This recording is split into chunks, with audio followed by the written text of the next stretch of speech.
Welcome to my...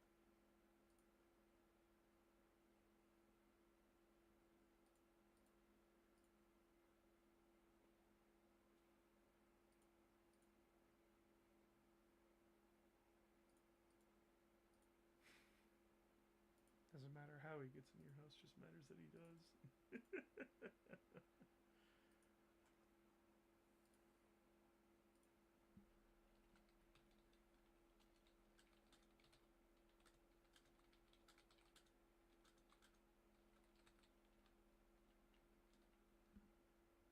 Hello! Hello, just give me 1 second. I'm just posting everything. So please be patient. I will be right there. I just need to post everything.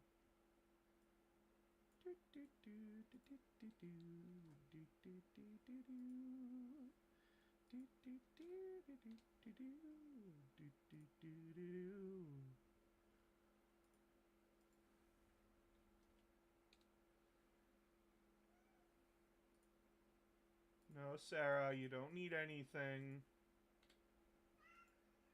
No. That's rude.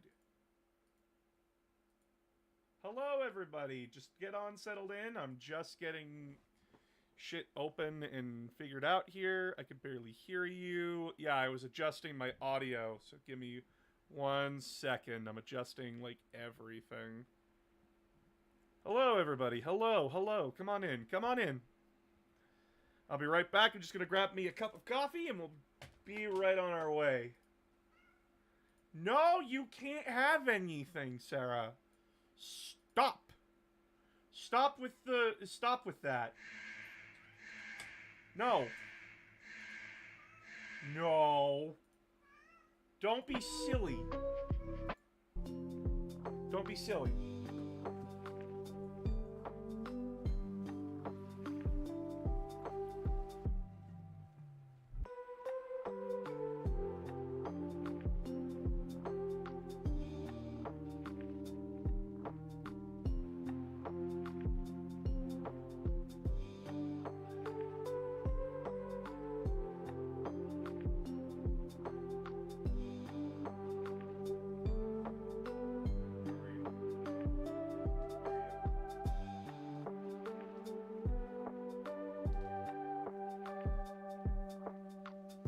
Don't you tell me how to hold my cat. She's not hurting.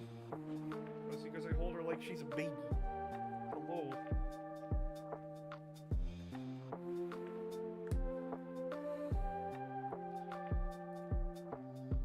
Give the poor girl what she wants right now. I don't know what she wants, because she screams, and then as I try to follow her, she just proceeds to dodge around me.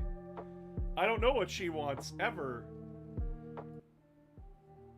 She's a weird cat, that's all I could say. She's my weird baby. Hello. I don't know what to do today.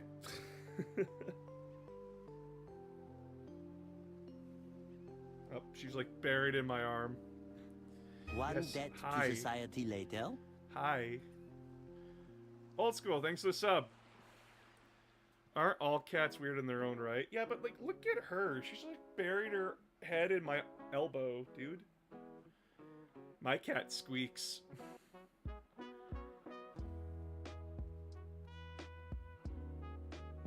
Yes, you are adorable. I don't know why you're hiding in my elbow.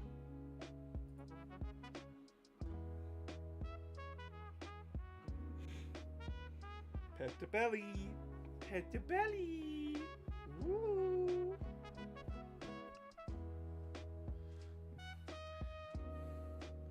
Oh, ow, ow, ow.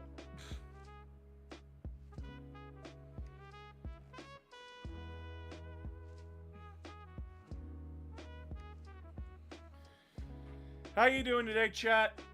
How you guys doing? What do you think of the Elden Ring Night Rain? I really don't care. I fell out of Elden Ring. I fell out of Dark Souls and everything. They just don't interest me anymore. My cat is called Kiwi, and she is a nutcase. Constant zoomies are trying to play with me. Good. I just finished working 7 days in a row. Holy shit. I have a snake that likes curling up in my hoodies. Aw. But yeah, no, like, if you're gonna ask me about, Elden Ring and, like, Dark Souls, I'm sorry, I stopped caring for that stuff a long time ago. How are we all feeling about Grotmas so far? Chaos Space Marines and Orcs and Thousand Suns. Happy with their detachments. Space Marines, I'm like... Why are you so hyper-fucking-specific? I'm quite happy. Order the supplies for starting the Warhammer hobby. Awesome! Good for you!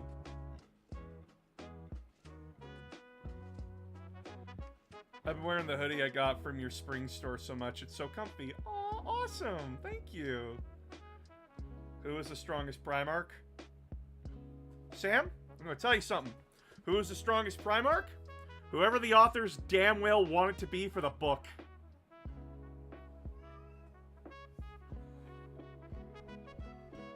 My cat hates getting picked up and yells until she gets food, even if she already has it. Sarah does not get fed before bed. She does not get food before bed.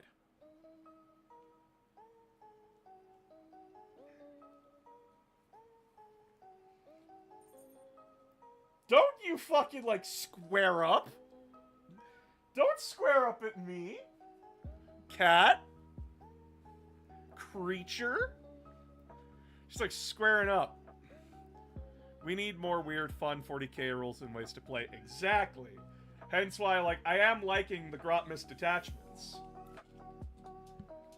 I am really enjoying them. Sisters got fucked in the update. Like, oh my god, that hurt.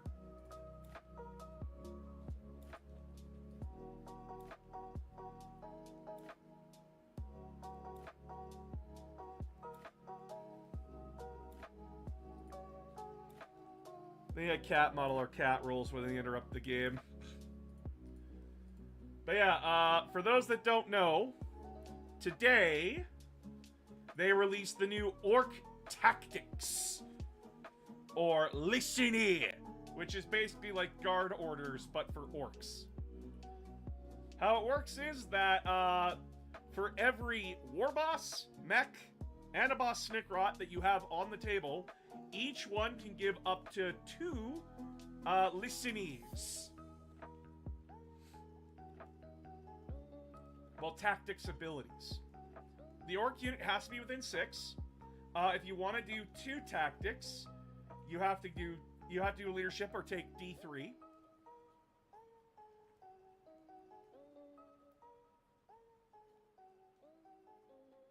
But if you do succeed, you can either reroll charge rolls, which is really good for orcs, add 1 to strength and melee.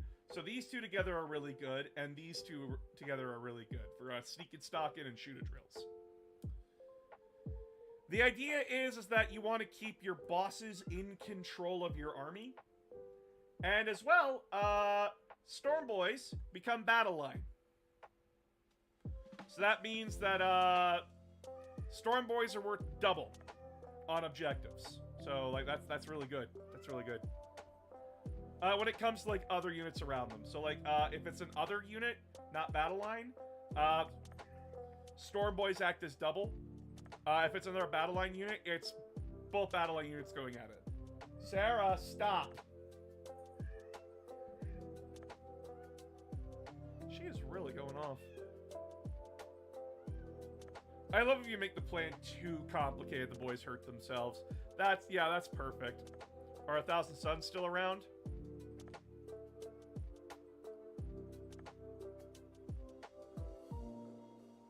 Sam, if you watched my YouTube, you would know that I played 1,000 Suns at a 40k tournament.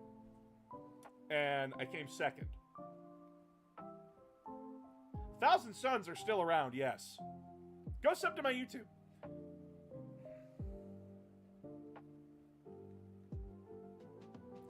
I buy Warhammer, download the game, find out that I don't have enough fucking RAM to look like it should. Oof! Hi, Nameless. Stop! Mom won't be home till like after 9. You're stuck with me. One debt to society Yep. later.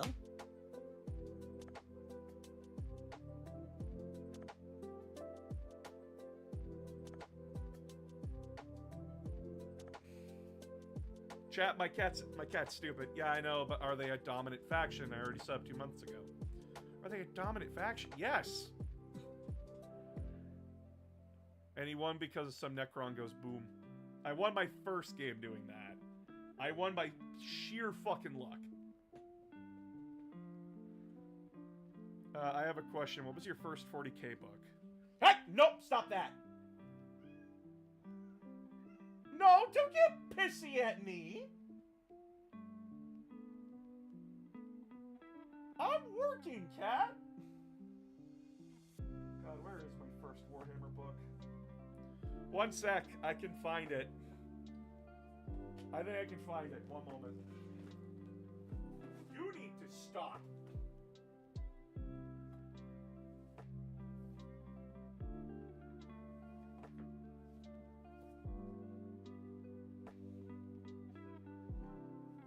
God, where is it? Nope, not there.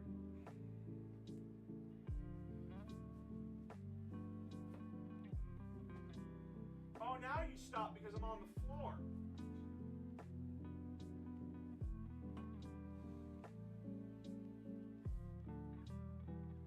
Guess what, cat? When the time comes tonight, I'm gonna annoy the shit out of you. I'm gonna grab you. I'm gonna nuzzle the shit out of you. I'm gonna give you kisses and scratches, like really good head scratches, and you're not gonna be able to escape me. Not at all. Yeah, no. Oh, that's what you want? You want the chair? Fucking cat. Here it is. Found it! Chat. Chat. Absolute creature she is. Absolute creature my cat is. One sec. Let me... Like, look at her. She's taken over my seat. My throne. The place where I work. Creature. Oh. I was gone shopping for, like, food. You could have taken my chair at any time. But no, now you want to sit in it? Sarah's cat. Okay, I found the book.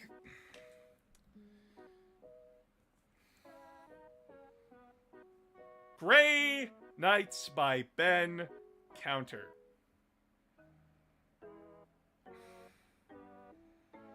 Christ, this book exists.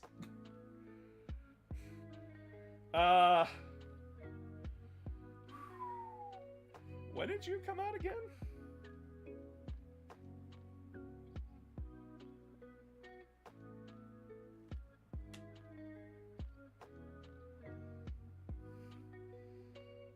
Ow! Ow! Ow! 2004.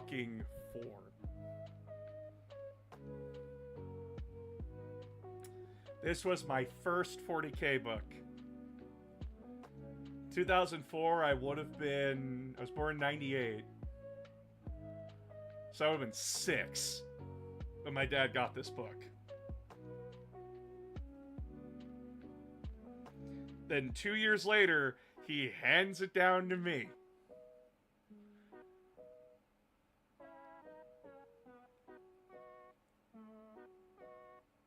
And then I bring this book in grade 8 language arts, where it's like, bring in your childhood books and we'll read them together.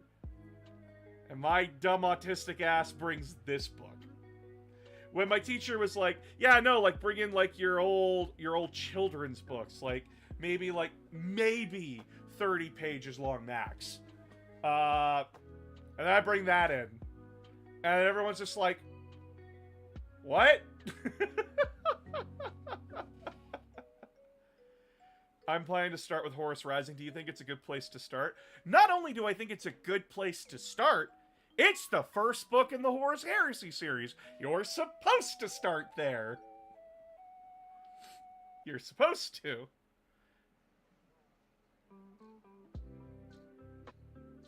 Do the Suns have a Chaos God? Yes, they worship Tzeentch and follow Tzeentch. Did you watch Secret Levels Warhammer animation?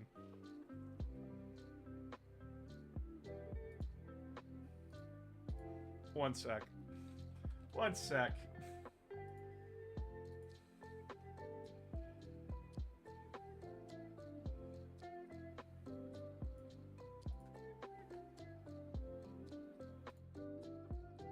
Yes, I did watch it. I did talk about it.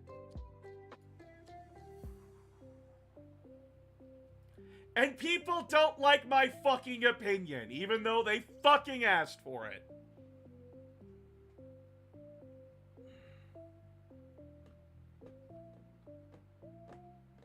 My opinion was, although beautifully animated, one, it's not newcomer friendly. Two, it's another bolter porn episode of a 40k animation where Space Marines show up, kill a thing, leave with little to no dialogue. Not even a, what are we doing here? And I found it boring. Me and my wife found it boring. I'm sorry. As well, Titus just continues to be Gary Stu. He continues to be, no wrong can be done. I'm always right. I can overpower anything I set my mind to. I just...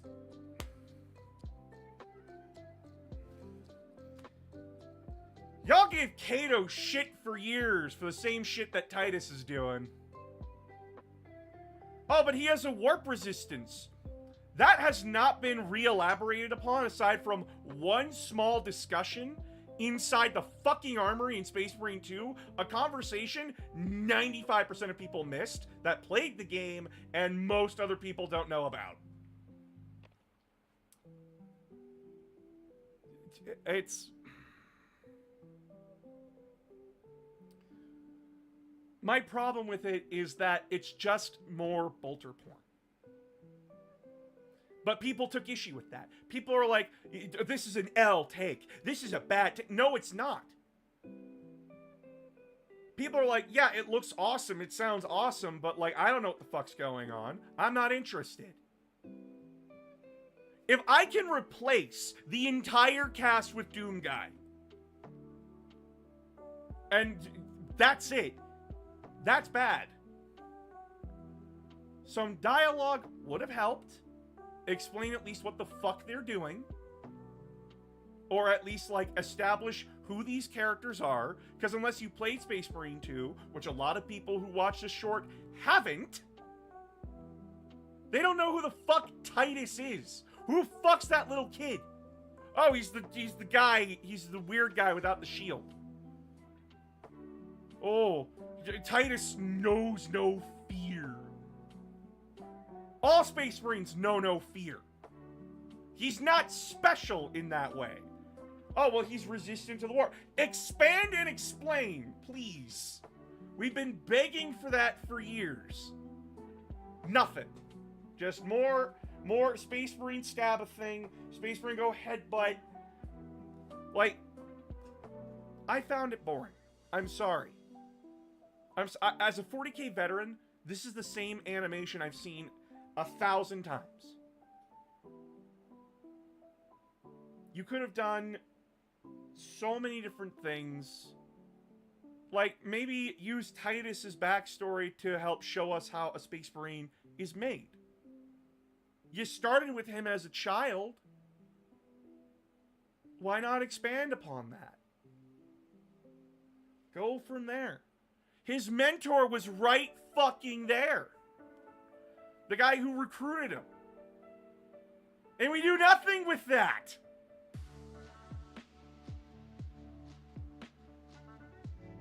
Like, what? How does Damnation Crusade, a comic from, like, close to 2 decades ago, do this better? And people are like, oh, well, you want to, like, dumbly explain everything? Not what I said. I said some dialogue to explain what they're doing.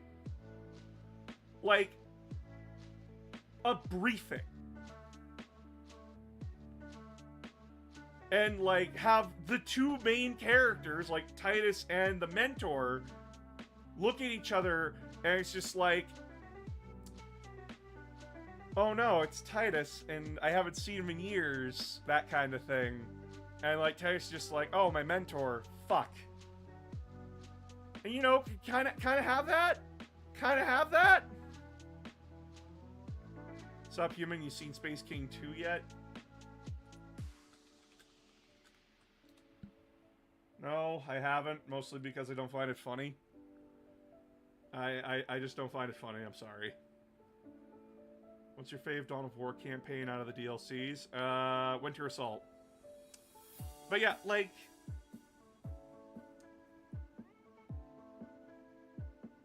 what's the difference between the level up, the secret level animation, and Astartes? Genuinely, what's the difference? They're the same thing.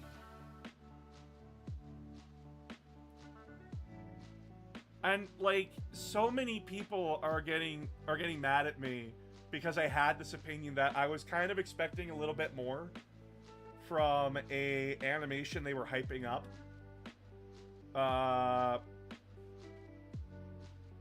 Again, I'm not downplaying that it looks good. But my other complaint is that it's way too dark at points and I can't make out what the fuck's going on. So my wife also can't. And people are like, oh, well, then it's probably just your TV. No, my TV is fucking fine.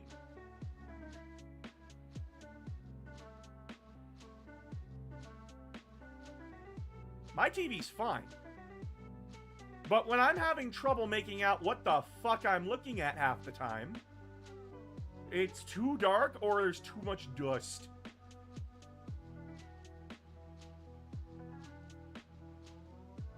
Budget, that's it. I know 40K can do more than this. We've seen the Tights. We've seen Space Marines interact. We've seen an Ultramarine Apothecary interact with a Salamander. And they had good dialogue. They had a conversation. That's good. The one with the Custodes. They gave Custodes a character. And they made Space Marines in there as well, who also had character and dialogue. Oh my god. And then they had the Imperial Guard. And people are like, well, you can't make Space Marines interesting. No, you fucking can. We can make them interesting. As evidenced by the Horus Heresy making them interesting. And Dark Imperium, the Primaris Marines. They are written in a very interesting way of fish out of water. We talking about how dark the Amazon 40K episode was aesthetically. I'm not about my opinion fully about it, because the amount of people giving me shit over it is getting annoying. L take, or like, you're just wrong. It's my opinion. I'm allowed to fucking have it.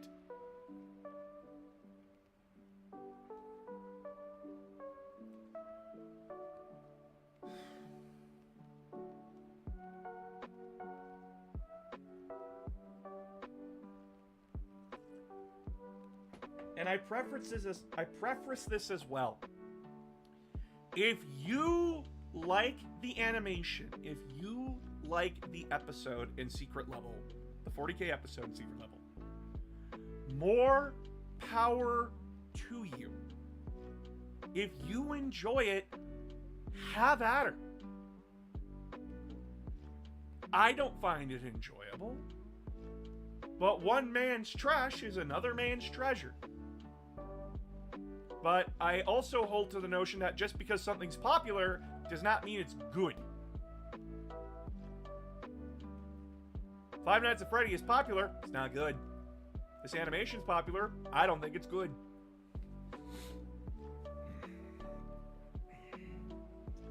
Because it's just more of the same shit. And, like, when I could see what was going on, it looked awesome. But, like... Also, Titus looked weird. Didn't he have too many service studs? No, he had the proper amount, I think.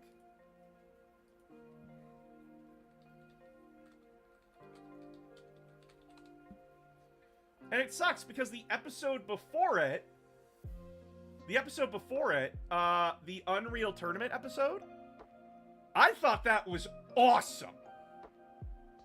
I thought they did an amazing job with that. No, he's got 4 studs. He's got 4 studs. Ta-da! 4 studs. Ta-da! 4 studs. I really enjoyed the Pac-Man episode of Secret Level. Fuck! What was that? Like Garo, Loken, Sevatar, Set, Pedro Cantor, Nikona, Shiroken, my favorite character, etc. Have you ever been to Nottingham GWHQ? Ember Flame? I would kill to go over to the UK. I would kill to go visit my friends Socialist, my friend Spee in the UK. I would love to see my UK friends. I would love to go to the UK and have a good time. I would love to go to Nottingham and absolutely lose my shit at GWHQ. I would love to go there. But you see, there's this problematic little thing. It's called money. It's called money. And it's a terrible thing. The Pac-1 one makes more sense with the game they announced at TGA. What?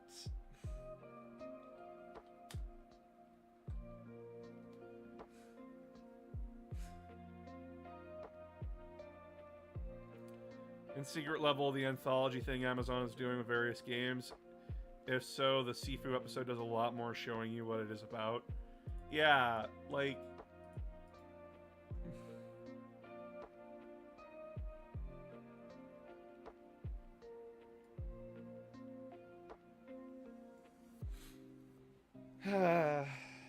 This is the kind of thing where a lot of people aren't getting what I'm saying when it comes to the animation, when it comes to the short.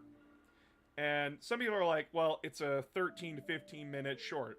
What did you expect? I expected a lot more from a 13 to 15 minute short, considering that the other episodes have done way more with less. In the same amount of time.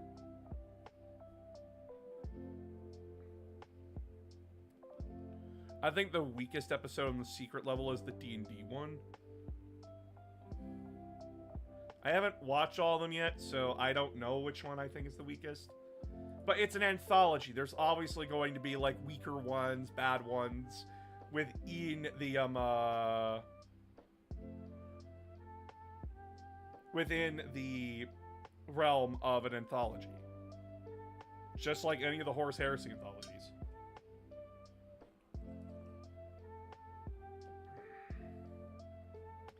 I don't know, they're making a football, not American football game, considering how well Sifu did.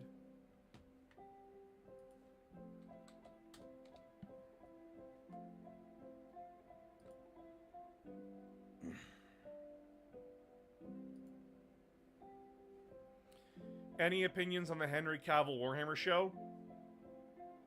What opinion do you want? Oh, cool! They're doing it. Awesome. All those grifting YouTube channels, they're scumfuck liars, as I said. Proven right yet again. Oh my god, I am a wizard. Show's not out yet. I don't know what to expect. I hope it's good. I'm not getting my hopes up. I'm hoping it's good. But that's it. I hope they have fun. I hope they create a show that is entertaining and allows people to get into Warhammer 40k. I hope that it succeeds. I hope that it's good. That's my opinion. Also, all those grifting scumfuck channels that keep spamming Henry Cavill's face in AI fucking thumbnails, go to hell.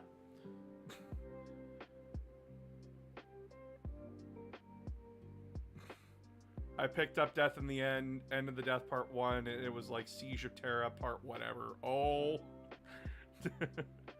I'm looking forward to it. Same, but I don't have an opinion on it because it's not out yet. And I don't get an opinion on something until I've played it or watched it myself. Like, I started playing Total War Warhammer 3's Skulltaker campaign. He's busted. He is a busted little creature. Being able to teleport anywhere on the board. I'm gonna just take the Sword of Cain and the Nemesis Crown. I got my bling. I'm gonna fuck up whoever I want. Oh, it's only turn 50. Ooh. Hey, your TikTok Warhammer videos have brought me so much joy. Just wanted to say thank you. You're welcome. Go send to my YouTube. A lot of that content's gonna be over there now. Because TikTok's getting banned. I'm just gonna have to log off of YouTube once the Cavill show drops. Ain't swimming in that pile of shit internet because either bad or good. I'm not gonna like what will go. What? I really wish they did a 40k Total War. How would you make that work, Ember? How would you make that work? On a galactic scale, how would you make that work?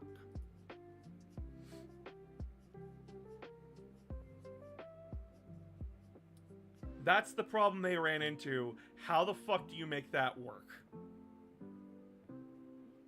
Super glad that I already followed you on YouTube and Twitch. Thank you. But yeah, like... Yo, TikTok, get your asses moving. YouTube is where I'm going to be posting a lot more of my fluffy content. All the stuff about, like, the fluff of Warhammer 40k. Because TikTok's getting banned in the States. And since... 70% of my audience on TikTok is American, which is beyond me. I'm Canadian.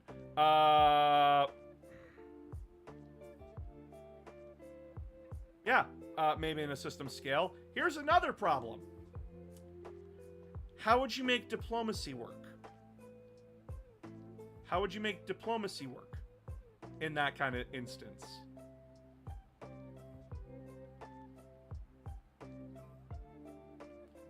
Considering that everyone hates each other.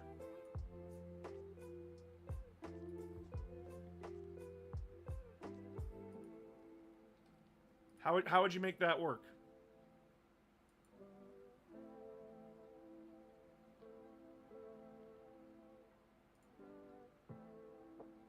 Wow, you're a bot.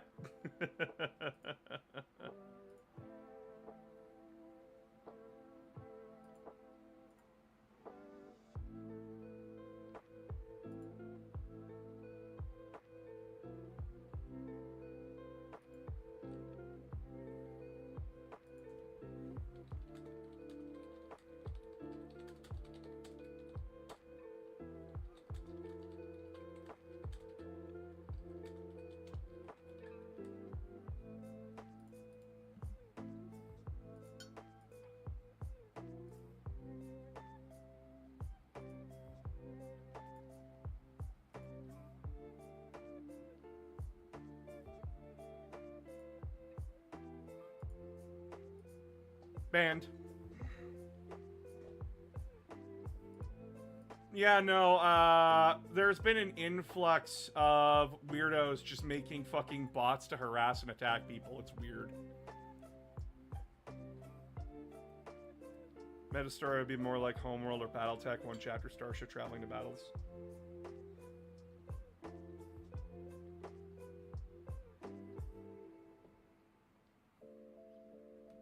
Assembled some Necronomorphs today. Good for you.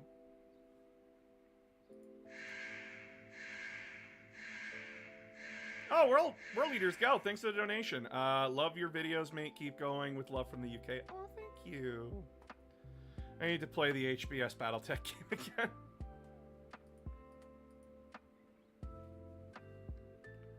What part of Canada are you in? I say it sometimes. I don't say it when asked. So many people ask me where I live, and I'm sorry with how volatile and evil people can be on the internet. I just don't share where I live. I have said it before, many a time. You could probably find it in many a stream. He's in the cold part. Yes, I'm in the cold part. Ooh.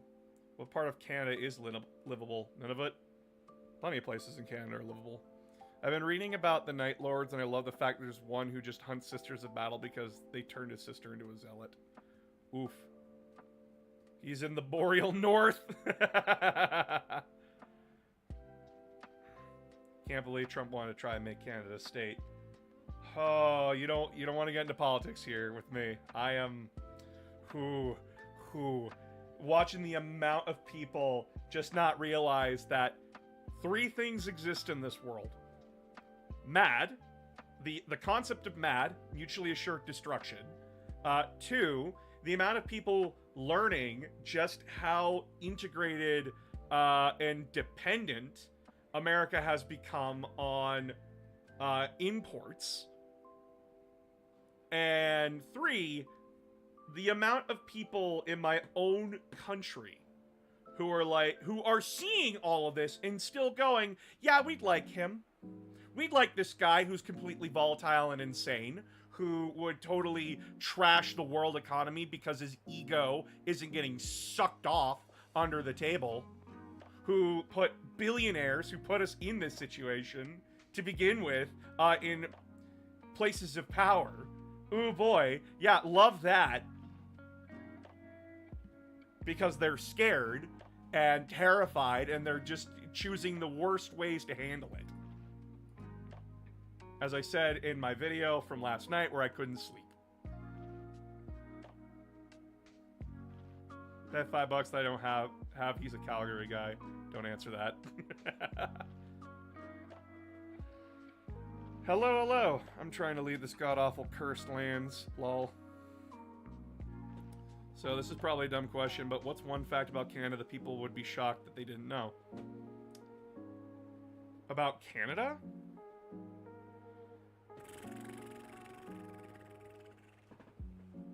Oh boy. A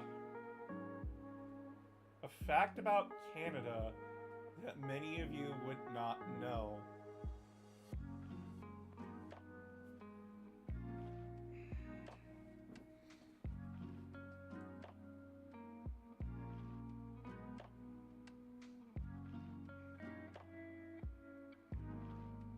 Oh, here's one. So the reason why Quebec is the way it is that Canada has been very worried about America invading us again and again since, like, the 1700s. So when the British Empire took over Quebec and made Canada a British, part of the British Commonwealth, when the 13 colonies were whispering about rebellion, the British Empire, in response, looked at Quebec and basically said, hey, Quebec, you know how, like, we treat Catholics like shit? And that, like, we treated you like shit for so long? Yeah? Well, here's a bunch of laws and everything where you have freedom to be whoever you want. You have the freedom to do whatever you want as a Catholic. You have rights as a Catholic. You have special privileges as a Catholic within Quebec. I am very much dumbing this down. So yeah. By the way, those guys who want to come and invade you, they want to take that away. And that's how we kept Quebec, baby. Quebec was the only place, one of the very few places in the British Commonwealth that was allowed to be Catholic. Which is hilarious to me. All because we Canadians have been aware of American aggression for years. Little bit of propaganda, I see. A little bit of that, a little bit there.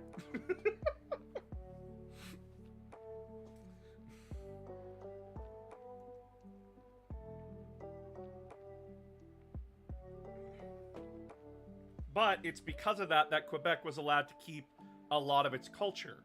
And why Quebec feels so different from the rest of Canada. It's because they treat themselves very differently. But they're still a part of Canada. Just a very interesting fact that not a lot of people know about. Would be nice to visit Canada, but yeah, money. I have only been out of my country once, and I want to go to more places. I want to go to the UK because, like, again, I have friends there. Socialist, really good lad, love him. My new VTubing friend Spee, who is an absolute darling. She's just great, and I would love to meet a lot of my friends there in the UK. Oh, Hellstorm Mikey, God, I would love to play a game of 40k with Hellstorm. Oh, he's a good lad. Oh. Bring my 1,000 sons with me and proceed to just absolutely get fucking cannon foddered by his blood angels. Closest I've been to Canada is Minnesota, and it's close to the Canadian border.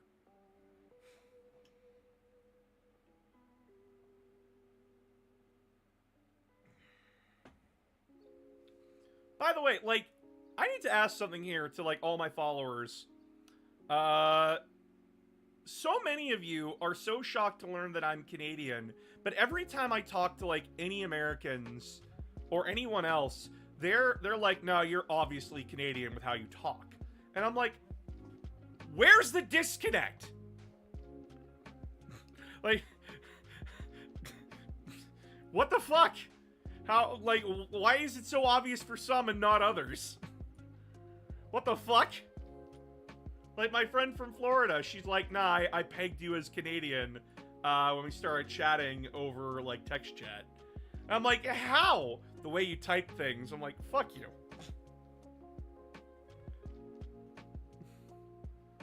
Also, the Warhammer store. Oh, yeah, no, like, I'm not leaving the UK without a few boxes of Warhammer. You don't sound Canadian to me.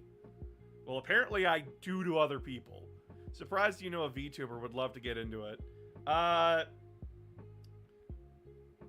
She was a friend of an artist that I liked, and the artist was like, hey, go follow my friend, she's great.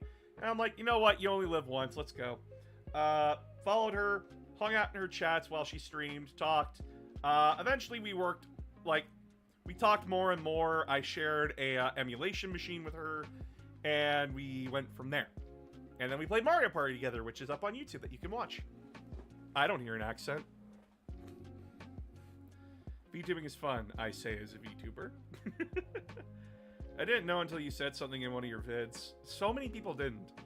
Not sure, I run game clans for decades, so I pick up on the nuances. The scary thing about Warhammer World is you can buy Forge World stuff over the counter. Oh no, my bank account would not survive. I also, like, there are, like, 3 places in the world that I want to visit. The UK, for one. Not just, like, to go see Warhammer, but to, like... I'm Scottish. Like, my family is half Scottish. So, I would like to go see Scotland. I would like to see the place where my grandmother came from. 2, I would like to go visit Japan. Like, oh my god, Japan.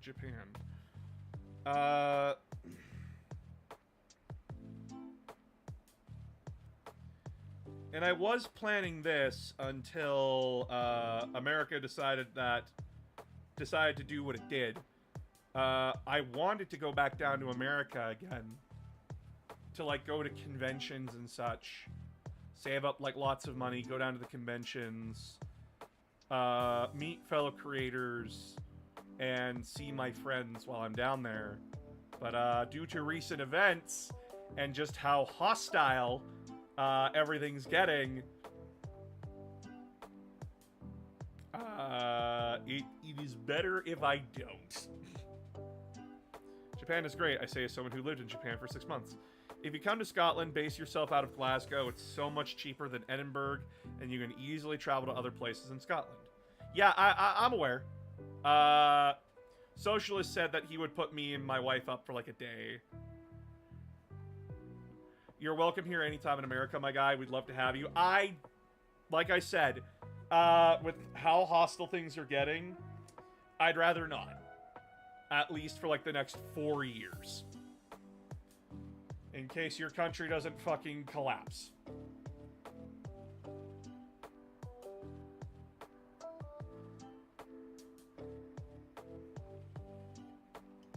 Ugh.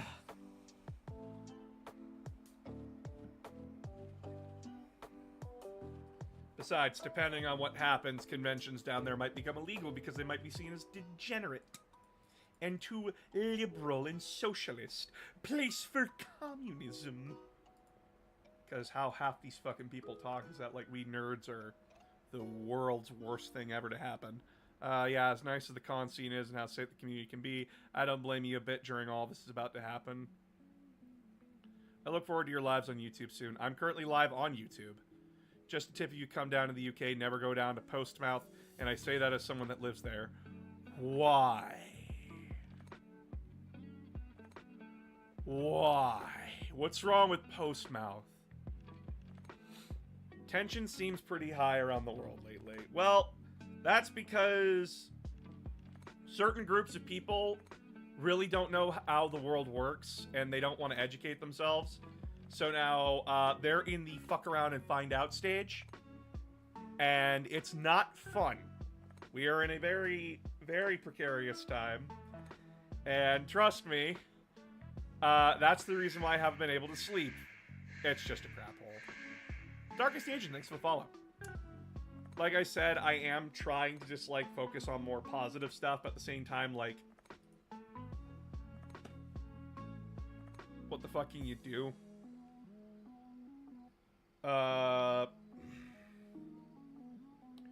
We live in a time right now where Canada is seriously talking about shutting down, cutting America off of our energy supply.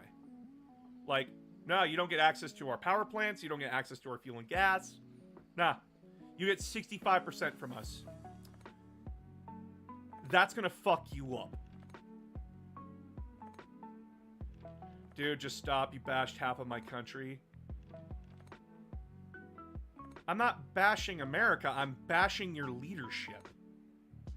Including the people that put that leadership into power. Would be awesome to meet you. Nottingham, nice place to walk around. What time do you normally go live? Ranges from like 5 or 6 o'clock my time. Which is Mountain Standard. So are you pumped for the EC stuff that's going to be coming out in 2025? EC? Yeah, now as Bricky once said, now let's talk about the cute plastic models. I'm ready to give my soul for EC.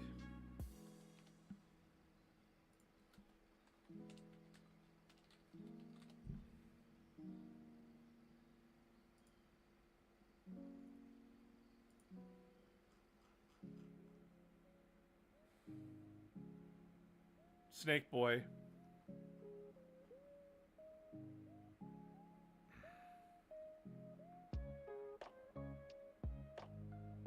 Oh, Emperor's Children.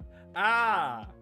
Yes, I am very excited for Emperor's Children. We're getting like tons of slow reveals here and there. And I'm very much enjoying the new helmets. I'm very much enjoying the very much enjoying the new sculpts and such. We just got released a new noise blaster that's coming. Fave Total War 3 faction, Malachi McKaisen. Gimme. I'm enjoying all of these small things that they're releasing. I can't wait for the faction. They are going to be my next faction. Boss, hydrate, redeem. Alright.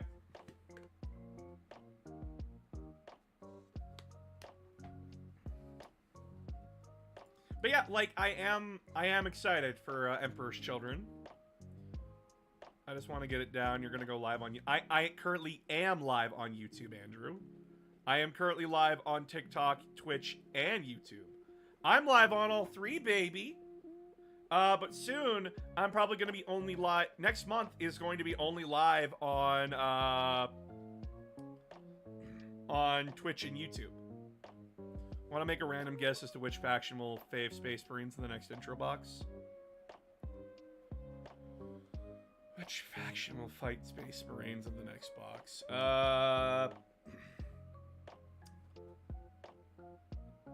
We've had Death Guard in 8th. Then Space Wolves versus Orcs. Space Wolves versus Gene Stealer Cult. Then we had Space Marines versus Necrons in 9th. Dark Angels versus Chaos in the near end of 9th. And then this one was Tyranids versus Space Marines.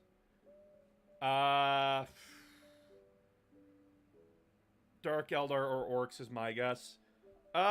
Genuinely, I think it would be best if it was Space Marines versus Eldari or something, or like Dark Eldar. So what games do you typically play when you stream them? We play a lot of Warhammer here. But we are also expanding to more other games. Not just Warhammer. Because I want to expand my repertoire as the announcer of games. 40k will still be the primary. Because, like, it's my hobby. But, like, Mario Party, Pokemon, Nuzlocke. Like, we did start one. Nuzlocks are just for fun. And just, a way to get more money. I'm sorry. I'm desperate. Mega Man, Dead Space, any horror games, really. Anything I can get my hands on. Essentially, like, if it's a game like Mario Party, I play those games to suffer for your entertainment. I recently got my hands on a lot of Warhammer games. So far, I've enjoyed slowly learning about the Warhammer 40k universe. Will you ever stream Total War? Any WoW? I will not play WoW, because, like, WoW just doesn't interest me, and I don't have a party to play with. Which sucks. Andrew, I did release a Dead Space 3 review today. Dark Souls games. I fell out of Dark Souls. I fell out of Dark Souls a long time ago.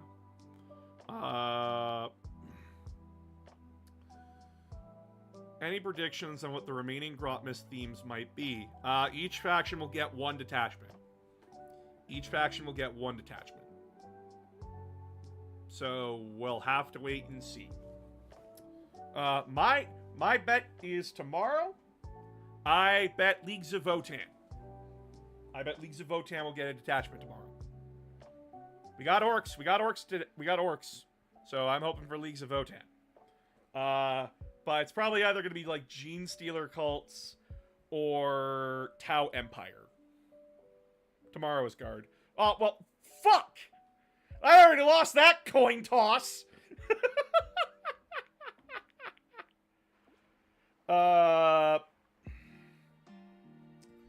But yeah, like, we'll play like a lot of different games, not just 40k games. Because, like, playing the same Space Marine 2, Dark Tide over and over and over again, those get stale. Plus, like, Helldivers got an update. So, like, I'll probably have to squat up with that one. I do want to get back into, what's it called? Monster Hunter. Because I like Monster Hunter. I do want to get back into that, but, like, I need a squad for that. I need, like, a team. And I'm not going to just team up with randos. I'm sorry. I learned the hard way that you don't, as a streamer, bring in randos. Because people can disappoint you in many a way, and it's just not a good thing. Do you think any more enemy factions will eventually be added to Space Marine 2? Probably not. We're probably going to be stuck fighting Tyranids and Thousand Suns for the entirety of Space Marine 2's life. I'll be very surprised if they introduce a fourth faction into the game. I want a Trigon Prime, though. I want a Trigon Prime fight. Monster Hunter is perfectly playable solo. It is. But it's more fun when you have friends, right?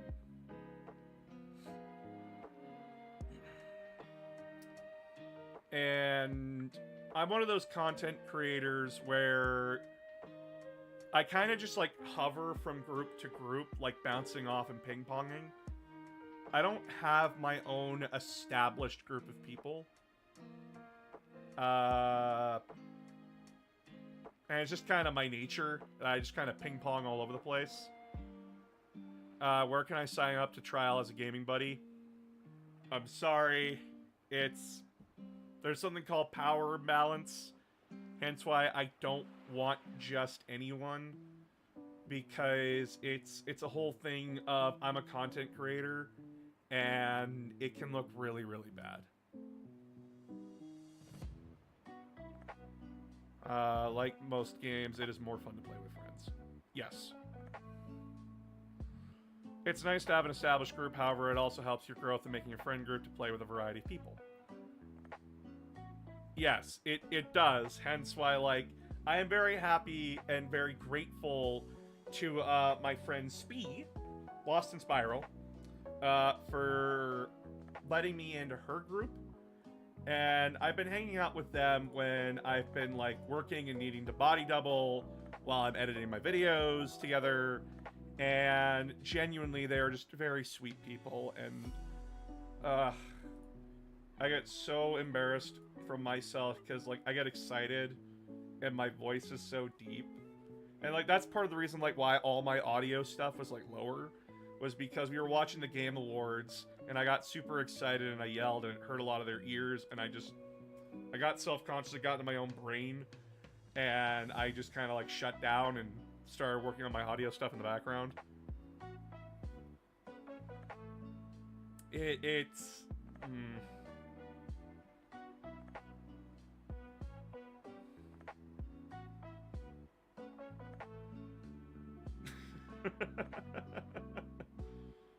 Oof, right?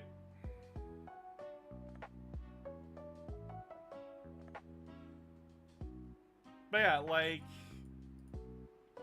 I am very grateful to the people that I'm meeting, and, Spee, if you see this stream, thank you so much. I appreciate you as a human being so much, including, like, Random, Afro, Pen, so many of you. You're just absolutely wonderful people. Thank you so much. To Lasgar Lockman as well. You are also an incredible motherfucker. Love you very much. Victoria, Hoodguard, Socialist, also wonderful, incredible people.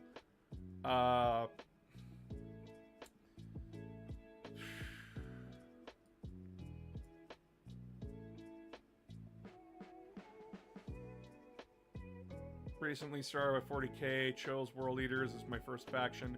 How are they on the tabletop? Arguably one of the best armies if you know what you're doing. If you're playing World Eaters, your one major disadvantage is that you have no firepower. Like, you have no guns. You have pistols. The heaviest guns you have are tanks. And tanks do not benefit from playing as World Eaters. The idea of World Eaters is that you want to figure out how to get your guys up the board so they can murder everything. Because in close combat, there is no comparison. World Eaters beat out most other armies in melee combat. They only really struggle against Death Guard and Blood Angels, and that's because if Blood Angels charge first, you're losing your unit, and if World Eaters charge into Death Guard are just really, really tough and can tank a lot of the damage. They'll die, but they'll be slow about it. But they are a very fun army. You're just gonna have to get used to... You're just gonna have to get used to move, pass, pass, move, charge. Isn't Astartes melee? Well, they're a pure melee faction. Like, disturbingly just pure melee. And they have, like, nothing else to them. Like, there's, like, only one unit in their army that gets, like one infantry unit in their army that gets decent shooting. And that's their Terminators, which most lists aren't taking Terminators. Because, like, they're just too slow, and there's just better options. So, like, yeah, you get World Eater Terminators. And, they're okay, they're tough. But, like, come on. 8-bound. Exalted and regular 8-bound. 8-bound get scouts. So they get a pregame move. So, like, before game begins, they get to move 6 inches. That's pretty fucking good. And then you combine them with something like the Lord Invocatus, who lets units also have the Scout's ability 6. You just get a full first turn move before you even get to move. It's great. It is very rare to see a World Eater army without a Lord Invocatus or a Lord on World Eater's Lord on Juggernaut.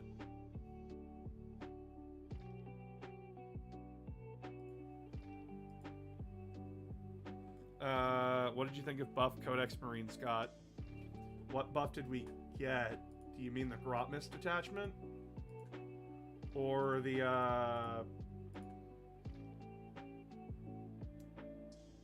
balance data slate? Hold on. Guys, I've been really busy and I've been trying to, like, sleep. So forgive me if I haven't seen or heard everything. I've just been, the balance data slate. Okay, let me take a look through here. Let me take a look here. All right, let's put on the old specs here. Oath of Moment. If your army does not include one or more units with the Black Templars, Dark Angels, Deathwatch, Space Wolves, add 1 to the wound roll as well. Ooh, ooh, ooh, ooh, ooh. That's good. That's good. Add 1 to the wound roll for Oath of Moment.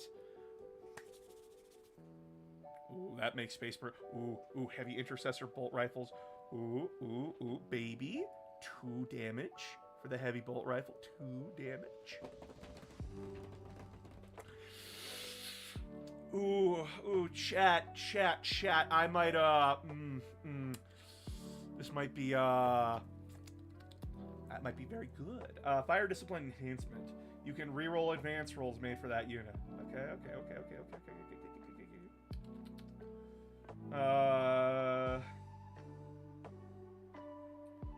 Iron Storm Spearhead Detachment. In your command phase, select 1 Adeptus Astartes vehicle model. Oh, this is for the augury web. Okay. Data sheets. Captain and Gravis armor, ranged weapons. Change the Mastercrafted heavy bolt rifle profile to damage 3.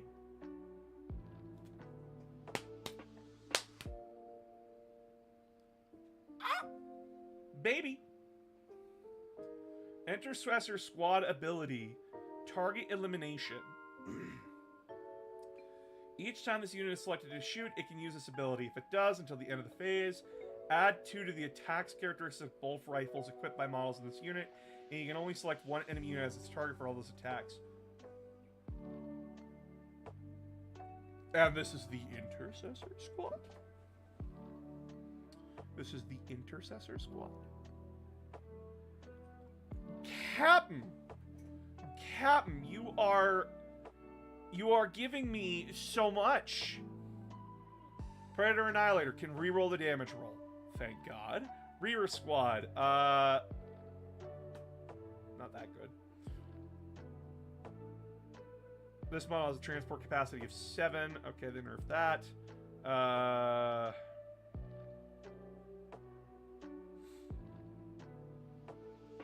Change Pyre Blasters to AP1! Fuck yes! Oh! AP1 flamethrowers? Let's fucking go, chat. Let's go. This is amazing. Oh my god. Oh my god. Roboot Gilliman, off to the Codex. Select 2 Author of the Codex abilities. Oh, you are... I'm at half-mast. I need this.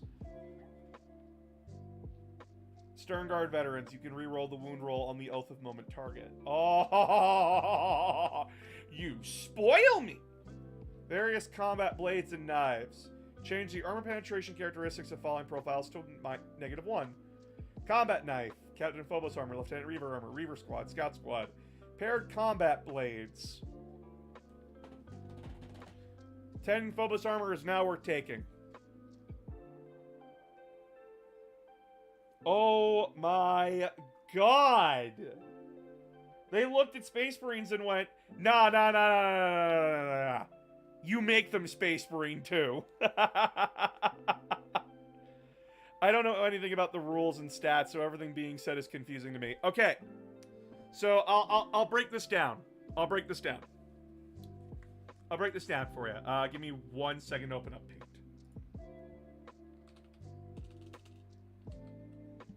Let me open up Paint here.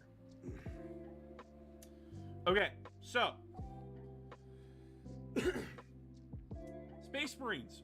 Space Marines are really big dudes, really big scary boys. They got hit in the knees a lot.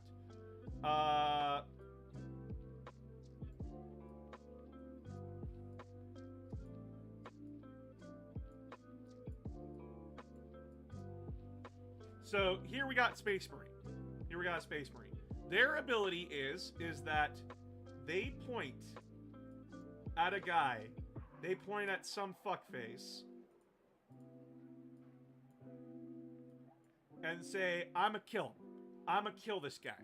This guy right here, I want to kill him. So I take an oath. My army, once per battle round, looks at that guy and says, fuck you in particular. So this guy has now been marked. So he's been marked. So, Marines, any Marine from the army targeting this guy right here, they get to re-roll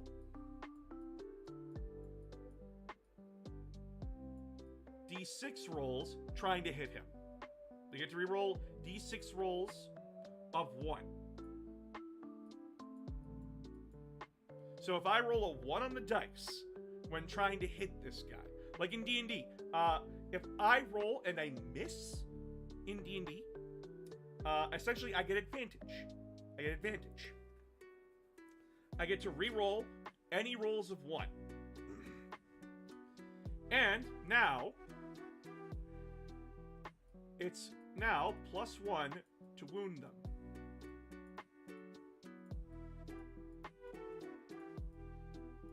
So, when I'm going to hurt them, I am now 1 step better in doing so. So, if I wanted to wound... So, say like, I needed a 4 to hurt this guy. I needed like a 4 to hurt him. With this +1 to wound, I need a 3 or higher to hurt him now. So, +1 to wound. I usually hurt him on 4s. But now, it's 3 or higher. So 3, 4, 5, 6 counts towards him. That's amazing. That is really, really good. Especially for Marines, where the average strength of our weaponry is 4s. So, like, Space Marines have a lot of weapons that are strength 4.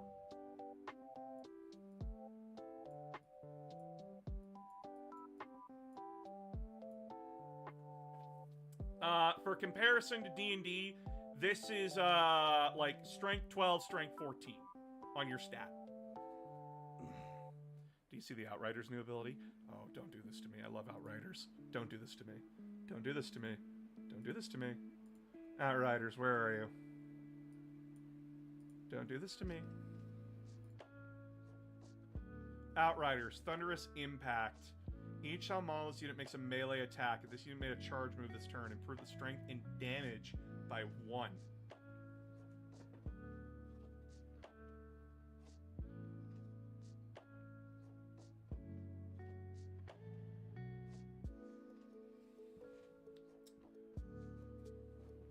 Holy fuck!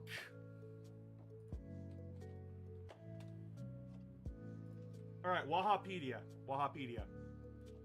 So I'll show you guys like how Space Marine stats look. I'll show you guys how like Space Marine stats look. Where's the Outrider squad? Outrider. So this is like Space Marines on bikes. Vroom vroom.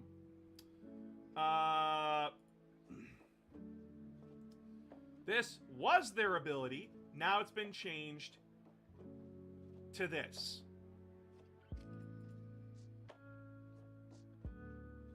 It has been changed to this. So, when a Outrider squad charges, they get to add 1 to the strength and damage of their attacks in melee. So that means their Astartes Chainsword, this right here, goes to strength 5, damage 2. And there is, usually when you're taking Outriders, you take a full squad of 6. So, 6 guys, 4 attacks each.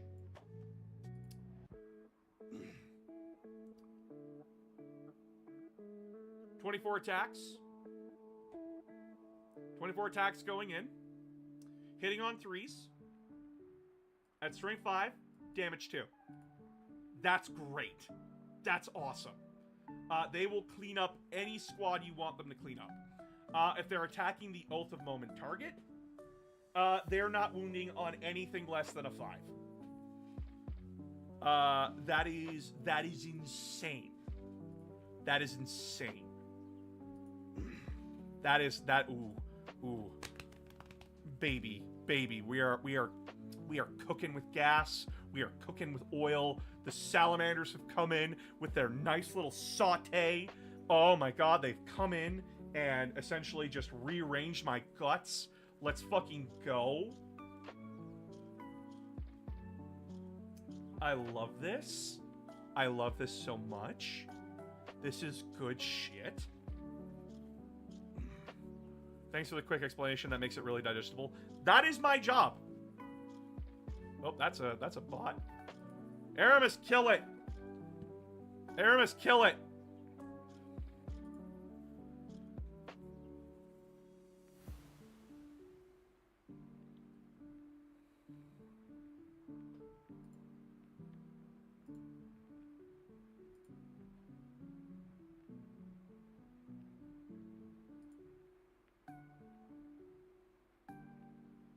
I came back to guts being rearranged.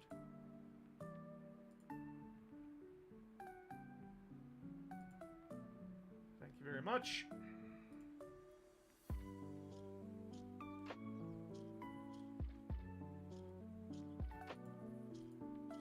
But yeah, what a line. I am famous for many a line. But yeah, like, Space Marines, holy shit, they got a very much needed... They got buffed, a very much needed buff. That's great. Thoughts on Grey Knights? Sorry, I've seen your comments. Sorry, I just need to explain everything. Grey Knights are okay. I think they're kind of boring as a faction. Because they're like the purest of pure, very lawful, stupid paladins. That kind of boring. But, like, if you like them, you like them. Or, like, I could see the appeal of them very much. Their playstyle right now leaves something to be desired. Because, like...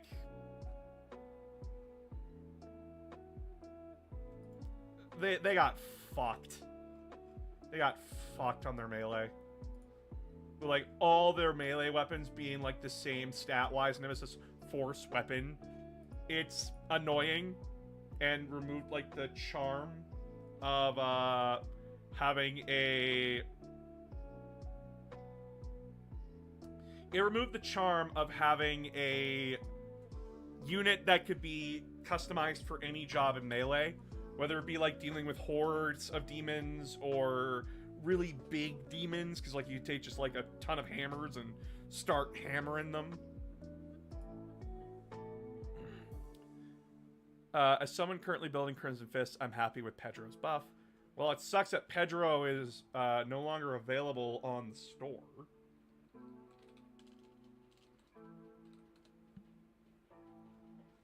It sucks that like he's not available on the store.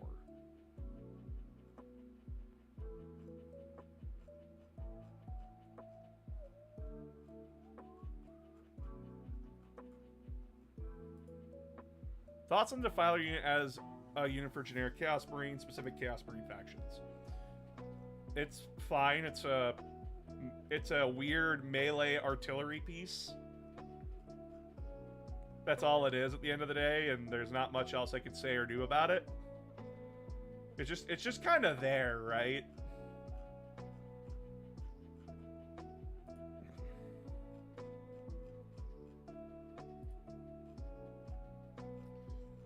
Yeah, they just straight up remove Pedro, which is so weird.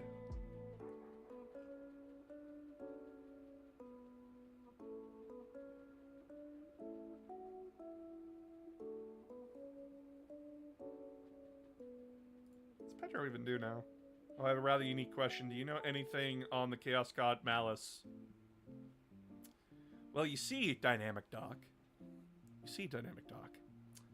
I'm currently working on a video called Malal, full breakdown, full what the fuckery, so no one ever has to research this motherfucker ever again.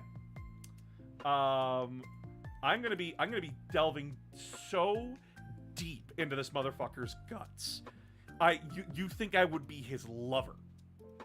I am making a video about this for your amusement on YouTube. I will be doing a full breakdown of that as the first video in January on YouTube, because you all crushed the goal of 10,000 subscribers before the end of the year. I'll be doing that. I will be doing that.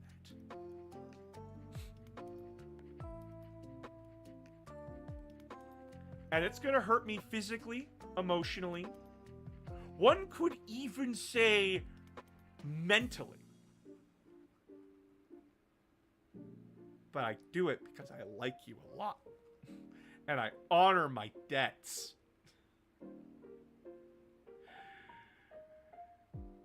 Nothing but pain!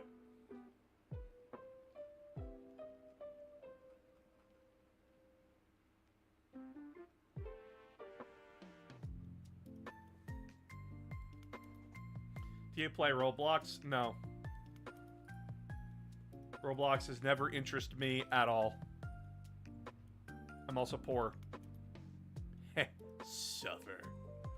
But yeah, no, we will be talking about Malal come January. Spiritual harm? Yes.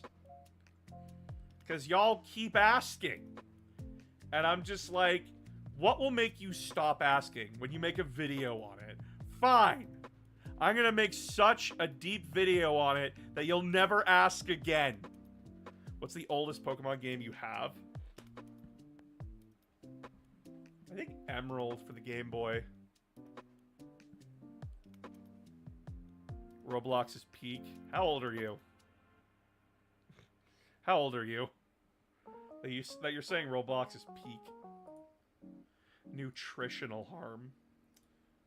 Probably not nutritional harm. I do that to myself every day. Like, guess what I've had to eat today, chat? Costco fries and an orange.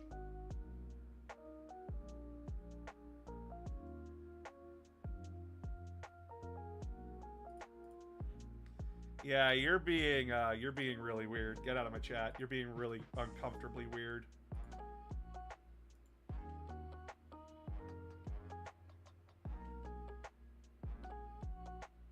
Nah, I'm gonna just ban him. He's being really creepy and weird. Well, that's the thing, boss. They'll never stop asking. Well, you know what?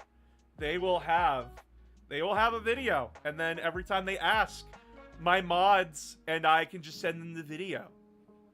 All right, bro, I'm gonna go play some Dark Tide. Won't be talking as much, but we'll be listening. Awesome. Yeah, I don't really get it. The amount of weirdos coming into my fucking stream has been, like, on the uprise lately. Yeah, no, that was hella weird. I've been having a lot of these weirdos act, like, very weirdly flirty with me. And I'm just like, no. No. That's not how this works here, bud. Get out.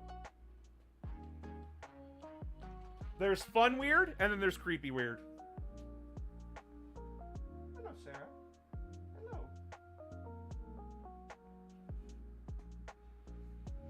You can set up a Malal redirect script. Exactly.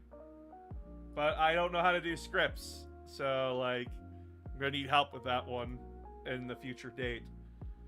But yeah, so I am working on the Malal video after Christmas.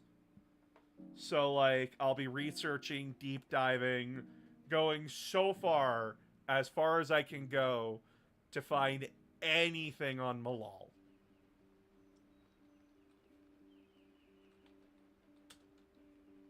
Just so that no one will ever ask me again. Because I'm petty.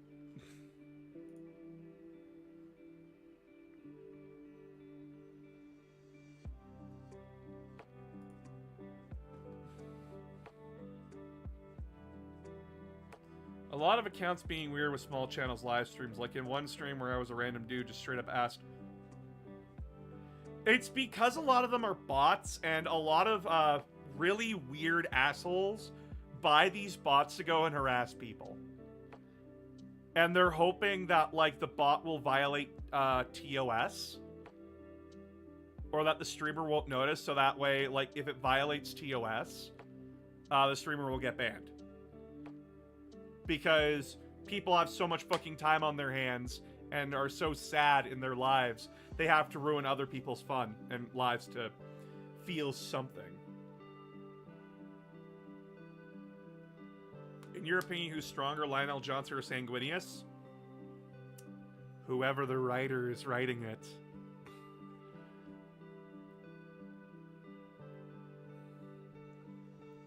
But yeah, like, just ban them. I'll have to expand the mod team for Twitch and YouTube here real soon too. And I'm not gonna lie, some people are just very, very weird. Yep. But what are they gonna pester you about after Malal? Dornian Heresy? I'm shutting down Dorian Heresy because, like, it's a what if, and I don't like covering what ifs. Thanks to some very, very patient and very lovely individuals within the Discord, they have informed about, like, the history about the Dornian Heresy, like, the creation of it, which really softened my view of it, but at the same time, it's like that thing where it's like, if it's not a part of 40k proper, why do I care? Oh, but it's a fun thought experiment. Cool. I don't care. Because what ifs are... My brain does not like what ifs that much.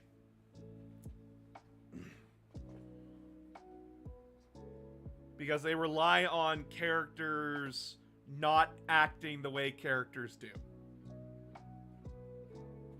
It relies on them being the complete opposite of who they are in a lot of instances. Or making decisions that are completely out of left field.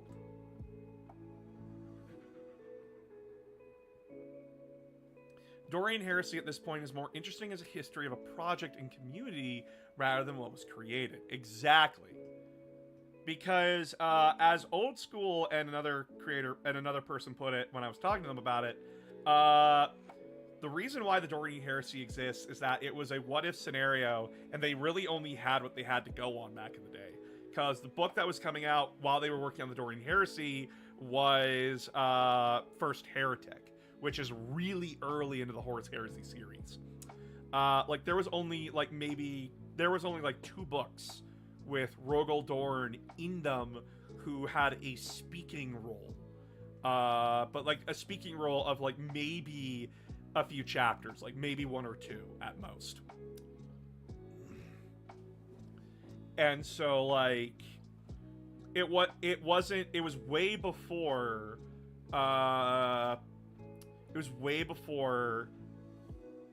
we had Dorn as a fucking brick.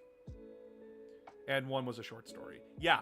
So like it was well in where Dorn being a brick of a person emotionally was not established. So yeah.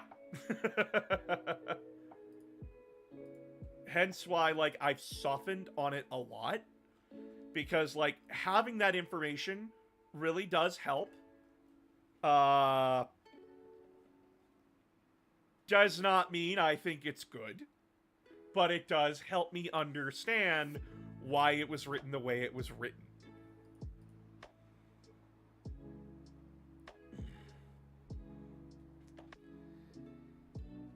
And no, I didn't discover the Dornian heresy till like Unremembered Empire,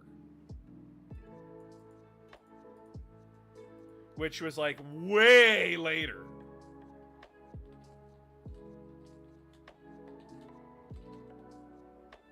Yeah, no, I didn't discover the Dornian heresy till like 2014.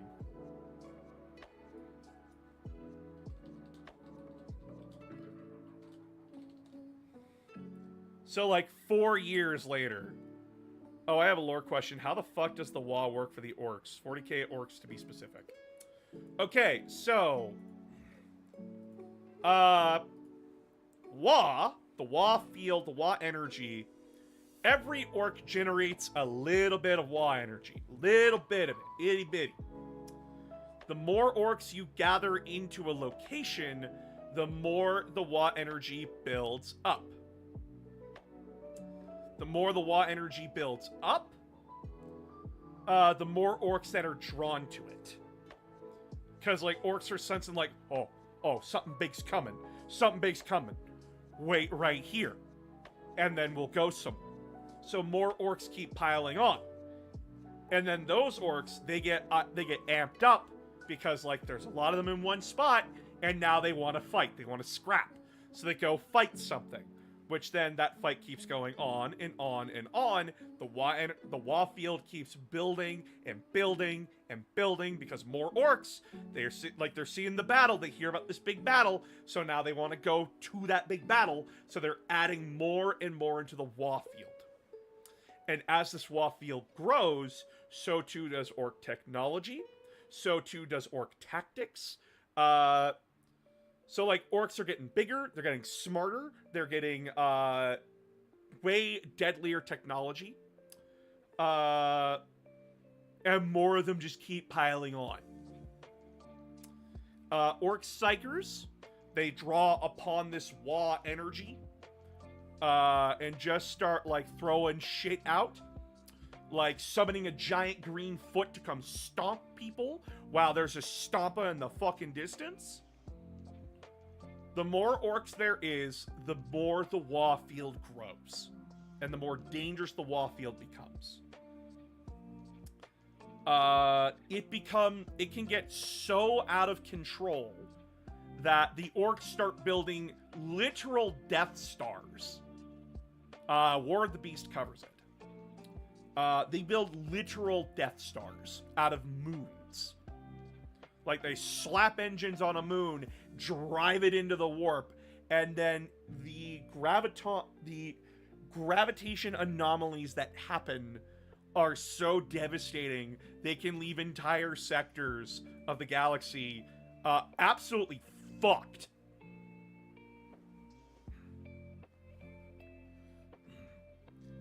If you want full power orcs, read the Beast Arises series.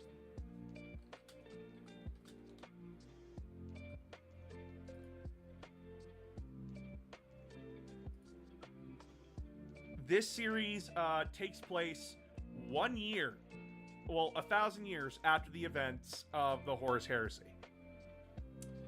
And essentially the premise is, like, 1,000 years after the Horus Heresy, the Imperium is alive. It's doing okay, but it's very much a time where they've kind of gotten arrogant. They kind of forgot, like, they aren't the tough shit that they think they are. And it's at that point where it's like, it's very much like at that point where they're asking, oh, well, what's the point in keeping the Imperial fists around? Like, on Terra. So, the book starts with them sending the High Lords of Terra sending the entirety of the Imperial Fist chapter out to go and earn their keep, essentially. And it's during a fight with a bunch of bugs where this Orc attack moon pops out of fucking nowhere and wipes out all but 2 of the Imperial Fists.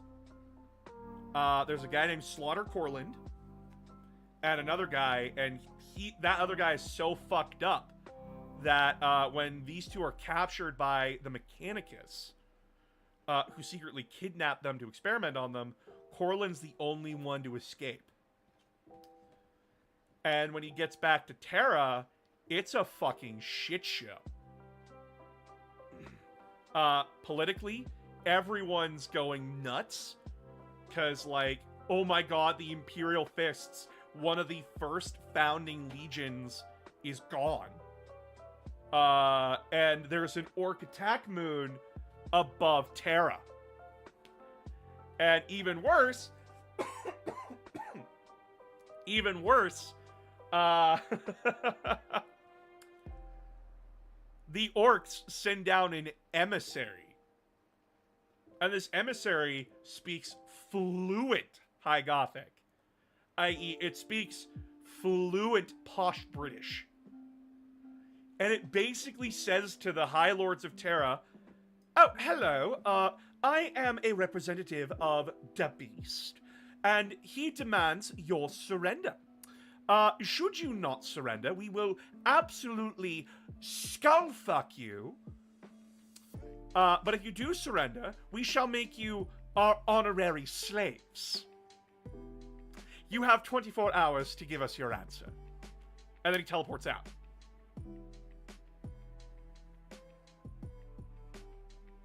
That's book 1. But, like, this is stuff where, like, this series introduced the Last Wall Protocol.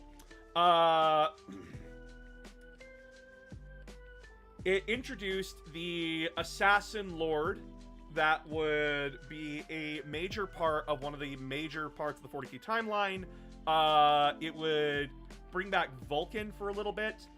It would really cement the Sisters of Silence as, like, their own thing. And it would really help dive into and explain the Imperial Fists and their subchapters. Because this is... And actually, it really helps show how Guilliman's policies and ideas... You can start seeing the cracks within them 1,000 years later. Because remember, when Guilliman made all these policies, he made them in such a way where if the Imperium needed to be fluid with them and, like, change them, but, like, keep the concept or the spirit of them alive, they could do that. But they didn't. And now, like, we're seeing... And the whole series is, like, the nepotism of the Imperium, the utter corruption of it, how... Space Marines are forced into positions that they are clearly not, they're clearly not good for.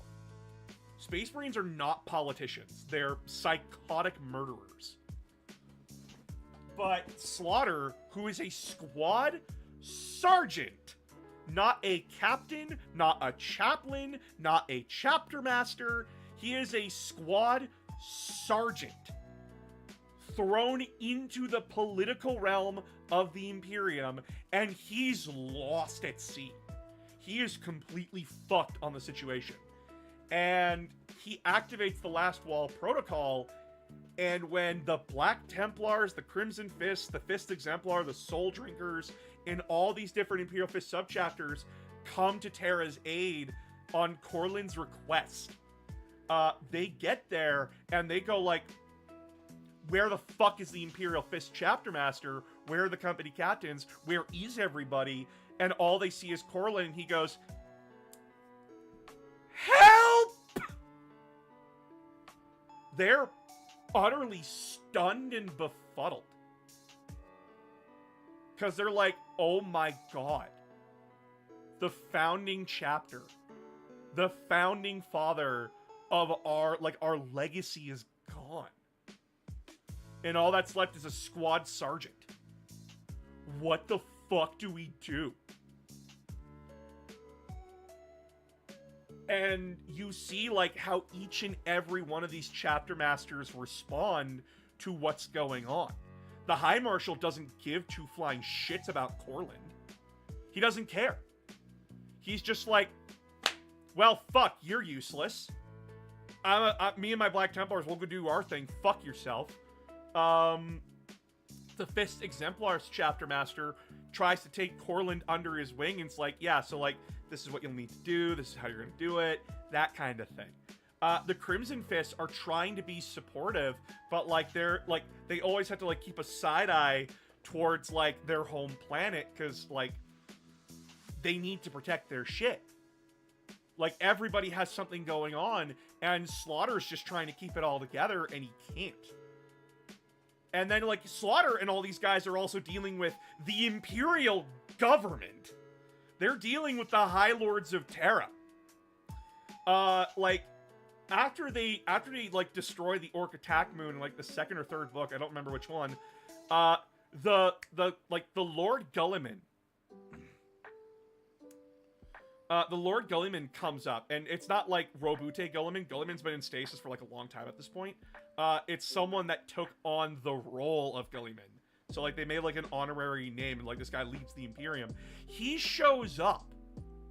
This fat fuck, who, by the way, fucked up so badly that the Imperial fleet is devastated. Fleet Solar is devastated because of this guy's actions and policies. He shows up, starts snapping at each of the chapter masters, and says, like, you, paint your men's armor yellow and get down to the plant for a parade. And all of these Marines are staring at him like, who are you and why should I not punch your fucking face off? Like, the Black Templar guy is, like, ready to draw his sword and be like, oh, this fucking mortal's about to learn what the fucking business end of a sword is. And it's Slaughter that has to get in the way and go, please, for the love of the Emperor, just do as he says.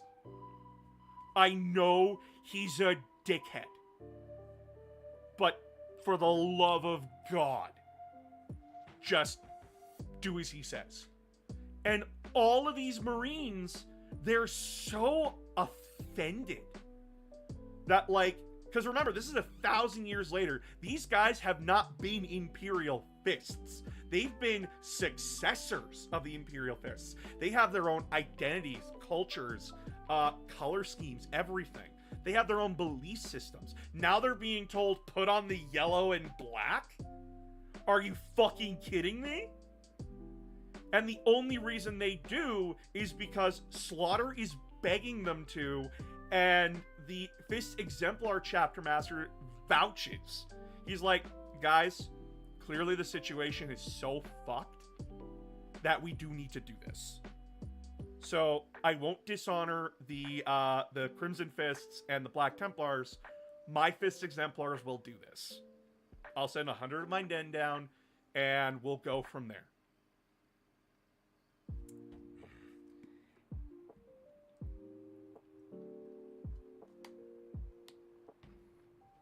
It's a really good look into how the politics of the Imperium works, especially with, like, the Space Marines, and seeing just how fucked it gets. Because even when there was an attack moon over Terra, the High Lords were talking about fucking optics. Like, how do we make ourselves look good here? Instead of, you know, solving the fucking problem.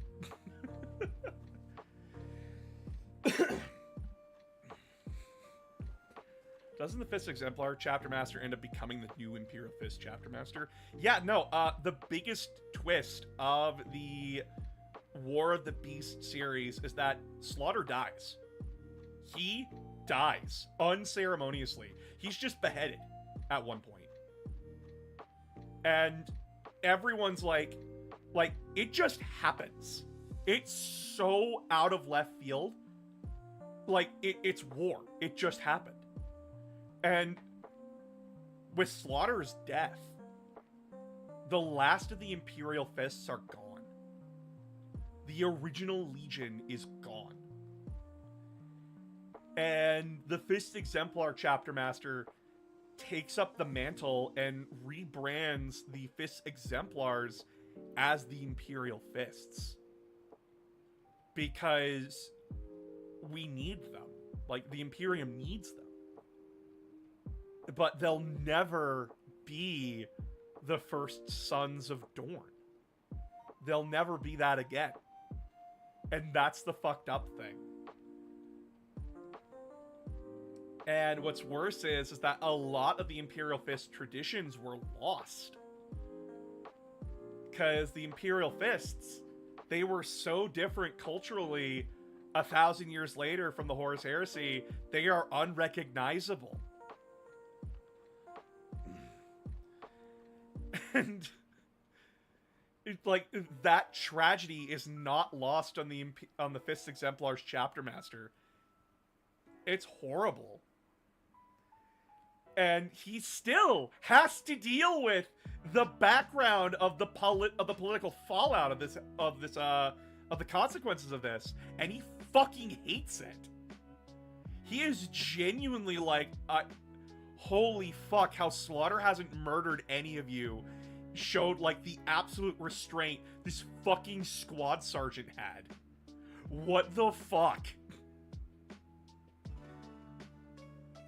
It's genuinely heartbreaking. The way you tell stories is really captivating. Wow, really enjoyed this little story. Yeah, I like talking about them. They're fun. Yeah, someone needs to be the Yellow Ultramarines. Who would be stronger in the current meta tabletop? Imperial Guard or Adeptus Sororitas? And maybe just generally who is good for a second faction? Based on the meta, if no hassle, thanks. The meta is changing right now, thanks to a bunch of, nerfs that just happened. A bunch of nerfs and buffs. Right now, Guard is a really good army. Because they got a lot of firepower, you know? Like, they can just drown their opponents in absolute fucking firepower. Sisters of Battle got hit really fucking hard in the knees. Like, our army ability just got fucked. Because, like, now we can get, like, only... Because, like, we have a resource pool, and we can only get, like, up to, like, maybe 3 points of that resource every round. Wait, so basically the actual Imperial Fists are gone? Yes. Yes. It's a sub-chapter that took up the mantle. They're still Sons of Dorn, but they're not the original. Like, the culture of the Imperial Fists is gone. Like, the original culture is gone. The Imperial Fists that you see in modern 40k, they're just the Fist Exemplars with yellow and black and white paint. They're the Fist Exemplars. But now the Fist Exemplars are the Imperial Fists.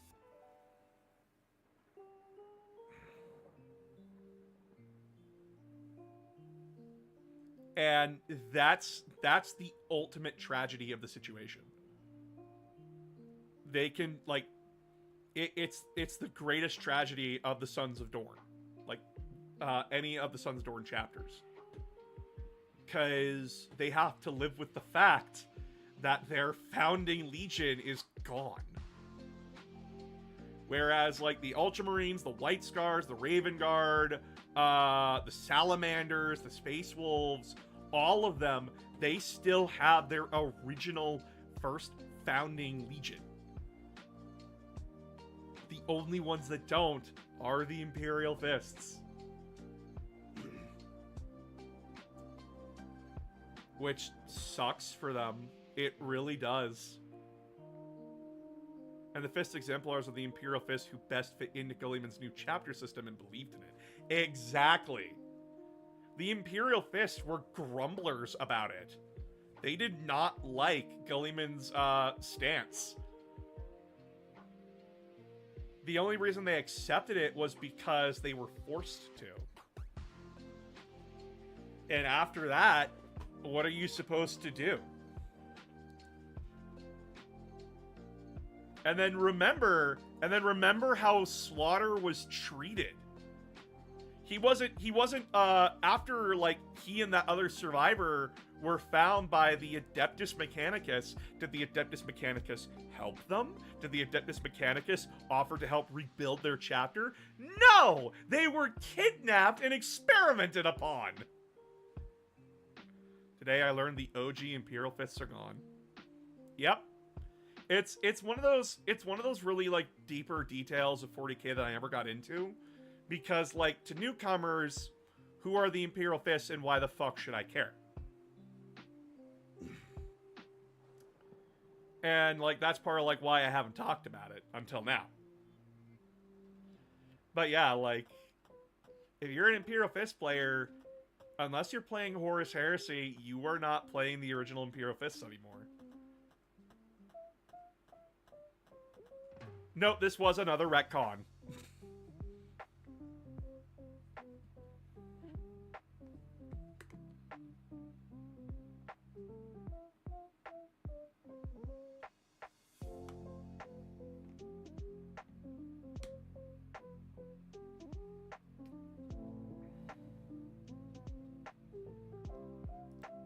Aren't the Castellans of the Rift a chapter always on the edge of being wiped out? Yeah.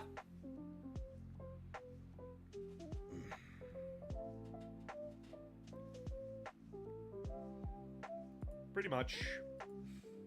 Shit sucks to be the Castellans of the Rift. But yeah, like... there is so much in 40K where everyone's, like, learning, like, oh, damn. I'm sad now the way you described it was actually really good. Oh my god, it's brutal to read. And, like, I do recommend the Beast Arises series. Because, like, it does show that orcs, when left to their own devices, for so long, they can become a threat. They are terrifying, and they can become a problem.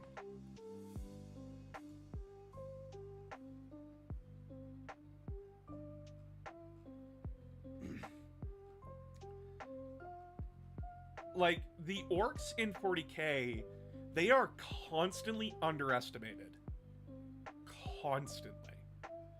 Because, like, when you look at them, yeah, like, they're the funny Mad Max guys. Like, the ha-ha-ha funny guys. But then, the War of the Beast shows pretty much that, like, no, it's not funny haha. They are a threat if you leave them alone. Because remember, I said that the War of the Beast takes place 1,000 years after the Horus Heresy.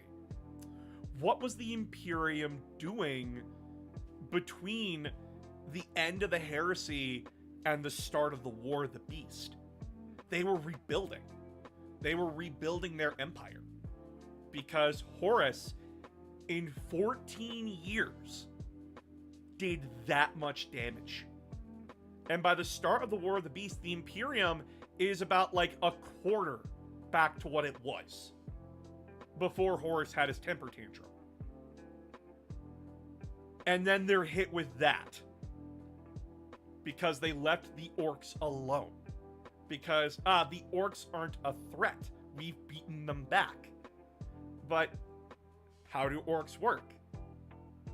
Unless you go out of your way to meticulously exterminate a planet that they're on, they're just going to grow and come back.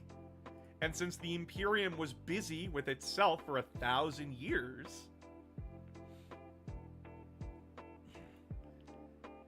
they grow into a power unrivaled.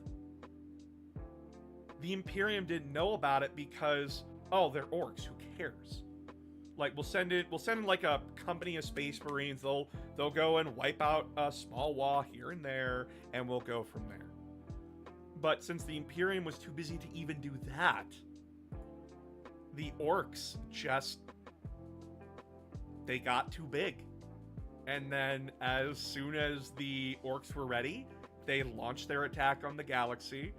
The only reason the Imperium survived was because of the sacrifice of Vulcan, the Sisters of Silence, and a very lucky few things to happen in a chain reaction.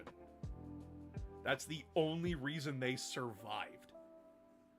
And the biggest twist from the War of the Beast was Ullanor.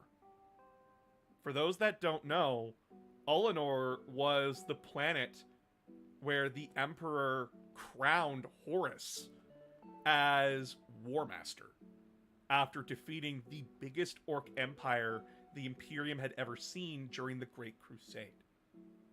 Ullanor is a very important place within the Imperium's history. And they had to go back there during the War of the Beast to see that, yeah, their greatest success now became their worst nightmare. And after defeating the Beast, Ullanor is teleported. Ullanor is teleported to somewhere else by the Adeptus Mechanicus. And you want to know what that world's name is now? Chat, do you want to know what this world's name is now? Armageddon. The biggest twist of the War of the Beast series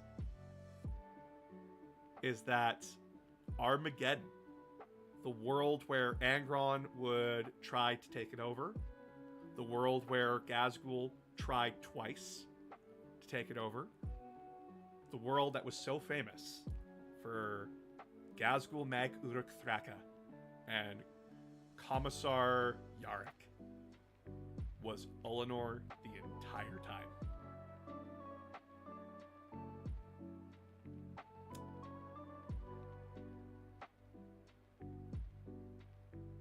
And it explains why the orcs constantly go out of their way to attack Armageddon. Because something on Armageddon / Ullanor draws them to it. Exactly as old school said. They're drawn to the planet because it's probably their homeworld. And orcs just instinctively know where to go, even if they don't understand it. Which is like the ultimate moment from the War of the Beast series. Is the War of the Beast the last story with recent history where we see Vulcan alive post-heresy? Yes. The last time we saw Vulcan, he was pushing the Beast, the Orc war boss, the Beast, into a reactor. And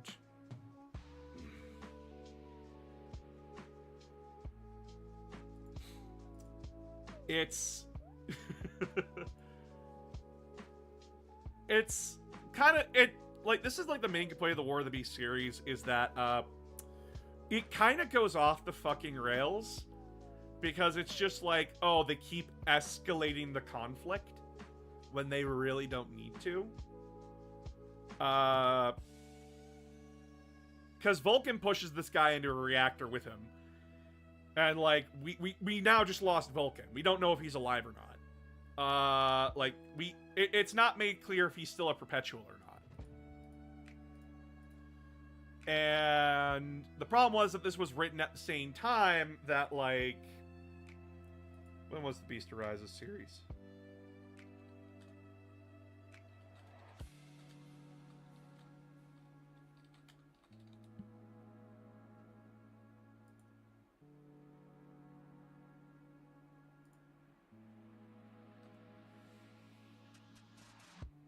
It was all over the place.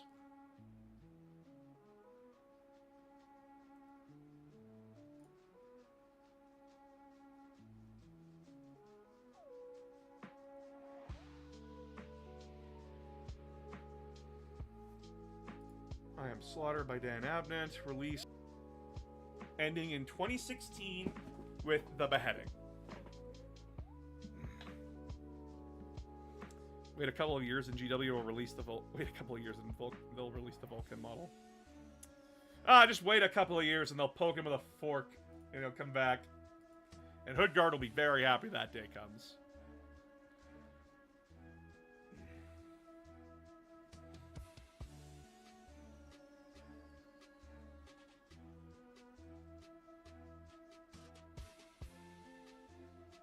But yeah, like, it's...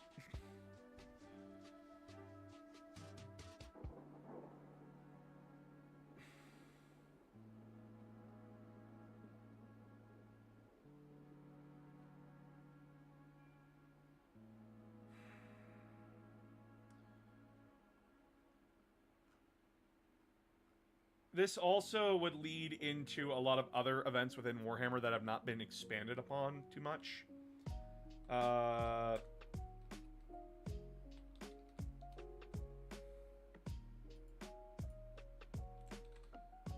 Like the beheading. Like, the series ends with the beheading.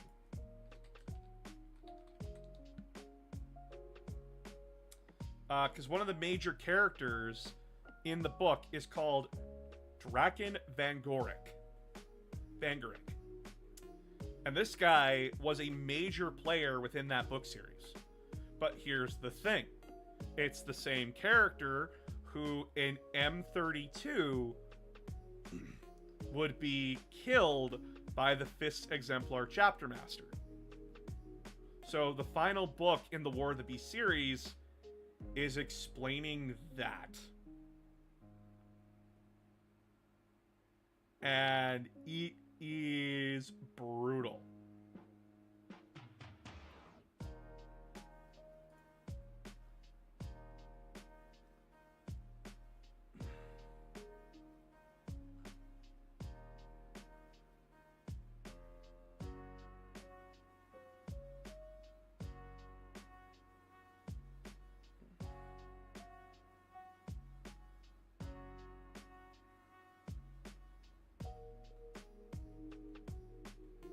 It also like weirdly confirms the death of Conrad Kurz, which is like, oof, bud, oof.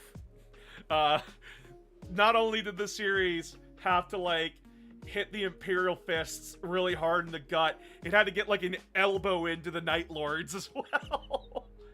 Nova Terra Interregnum, baby, let's go. Warring States, period.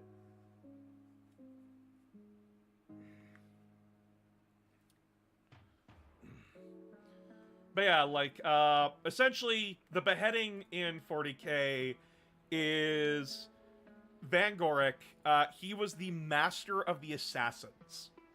So, on the High Lords of Terra, each individual institution within the Imperium has representation on the High Lords. So, like, the Imperial Military, the Inquisition, the Administration, the Mechanicus, the Custodes, and the Assassins. They all have a seat on the High Lords of Terra. Van Gorik was the assassin representative. And he was genuinely someone who believed that the Imperium was backsliding. It was becoming something it shouldn't have been. And a lot of people were in full agreement with him. He wanted to fix the Imperium. And Marshal Thane, Maximus Thane, sorry, he was the 5th Exemplar Chapter Master, and after the death of Corland, Van Gorick and Thane became really tight. They became really close. Because Slaughter and Van Gorick were really close. Because Van Gorick was helping Slaughter learn how politics work. And eventually, how things play out is that Van Gorick kills the other High Lords of Terra with the help of Thane. And it's due to that they're able to beat the Beast. Because Van Gorick is able to take control of everything and essentially help defeat the Beast. And as Thane and the other Space Marine chapters go out to, like, help the galaxy, found the Death Watch, all that kind of stuff, Van Gorick is left to his own devices back on Terra. And over time, Thane and all these other chapters and all these Imperial institutions start hearing about what Van Gorick is doing a long time later. And so Thane, at first, is like giving benefit of the doubt. He's like, oh, this guy's probably like stressed out. I should just go talk to him. Turns out Van Gorick has gone so fucking off the deep end because he's so paranoid. He essentially, like, trying to run a galactic empire by yourself is the equivalent of trying to do, like, 70 YouTube videos all in the span of a month by yourself with no team. Hi, by the way. So this guy lost his fucking mind. He's gone off the deep end, and any perceived threat to his power was met with an assassination. And not even like the subtle power of the assassins to remind those within, like, the higher spires of the Imperium to always keep one eye over your shoulder, kind of a thing. No, this was just very blatant. Like, straight up, someone had even a slight criticism of him. Like, yeah, no, I think he was just kind of rude in that meeting. Slice! Comes the Calidus assassin. Someone makes a comment, like making a joke about Van Gorick. Like, oh, Van Gorick, so big is he that if he laughs a little too hard, he'll come tumbling down. Fucking Eversor assassin murders the entire guy's family and leaves. One person coughs a little bit. Oh my god, they're trying to assassinate me. Poison that man! And the Venom Assassin will just, like, stab that guy in the neck with a venom that, like, melts his insides.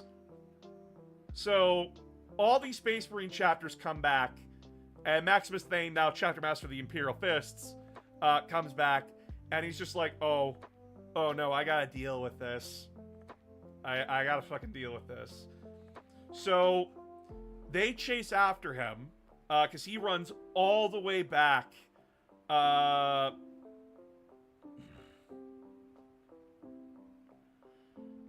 he runs off to the Assassin Temple in essentially the Antarctic of Terra, where, like, the Antarctic would be.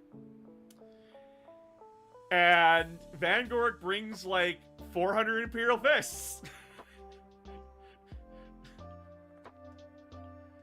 and Van Gorick has, like, 100 Eversor assassins. Like, the really crazy suicidal bombers. And they fight it out. And Thane wins. And kills both of them. Like, kills Van Gorick and the Eversor assassin. No one really knows what happened to them. But, Thane kills him. And that's, like, the end of Van Gorick. One of the only reason the Imperium survived the War of the Beast, arguably, was him. And what happened? He went insane.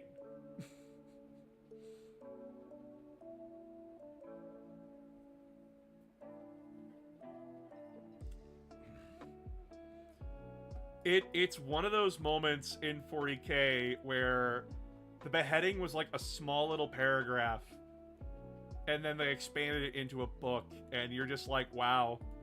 Oof. Because if you read the whole Beast Arises series, you come to learn who Van Gorick is, and yeah, he's not a good person. he is not a good person. He is a horrible person. But, like, he's competent. He's smart. And he's a bad person trying to do what he thinks is best. In a situation that's so completely fucked that you come to, understand him. But then you see him go right off the fucking deep end. And you're just like, wow, what happened? And the answer is, yeah, no, one man should not be leading the Imperium. It's why the Emperor, when he left the Great Crusade, he left Horus in charge of the Great Crusade, but he started delegating power down to civilian administration. Because, like, yeah, one person goes insane with that much power.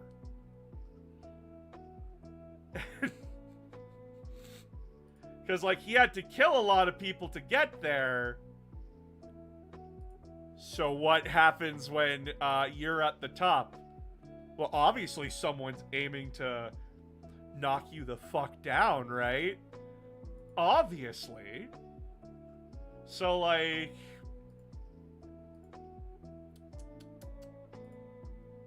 what are you gonna do? Well, we're gonna kill everybody. Everybody that's a threat to me dies. And that's how the Beast Arises series ends. With the death of Vangoric. Absolute fucking wild. Well, good thing the Imperium would never need to learn that lesson again. What's that? 6,000 years later, the founding of the Sisters of Battle? What? Hello, Sarah. Hello. Did you know that you're cute and sweet? That I love you? Yes, hello. Hi.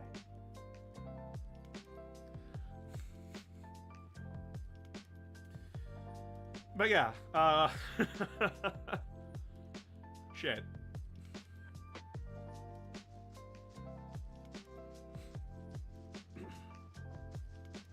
So that's the War of the Beast.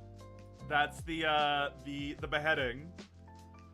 GW, if you're ever gonna do a massive series like that again, Nova Terra Interregnum, please give us our Warring States period in 40k. I'd love that. I'd love that on top of any new fluff updates.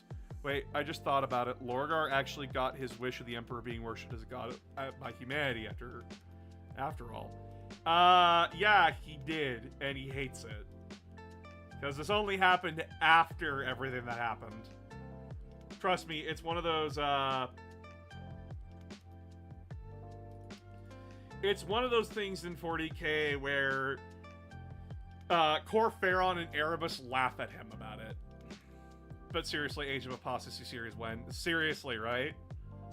Like, we get, like, Age of Apostasy, and it's one of those massive blank areas within 40k that's barely covered at all. Would love stuff about that.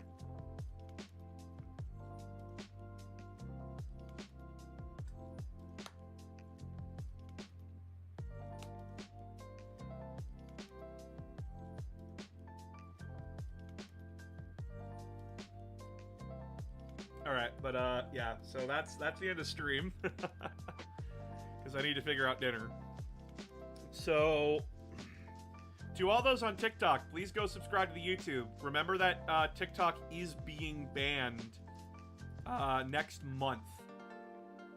And sorry, I don't have hope that the holier-than-thou Council of Supreme Judge Kings are going to pull your ass out of the fire on that one. So please go subscribe to the YouTube and the Twitch if you haven't already. I will be adjusting YouTube to accommodate the TikTok audience that I built. And if you can, please donate. Your donations, whether they be on Patreon or joining the YouTube or just directly here on my Ko-fi, really help keep the roof over my head, the lights on, my cat and my wife fed, and helps me continue to do what I love to do for all of you. I appreciate you and your work. Thank you. But yeah, I hope you all have a fantastic night and a fantastic weekend. We will be back on Monday doing a Pokemon Nuzlocke. So if you want to join in for the fun and hilarity of that, and still talk about like Warhammer 40k and other tabletop games and video games that you might be interested in, come on back for that. But until then, everybody, I will talk to you all on Monday. Good night, everybody.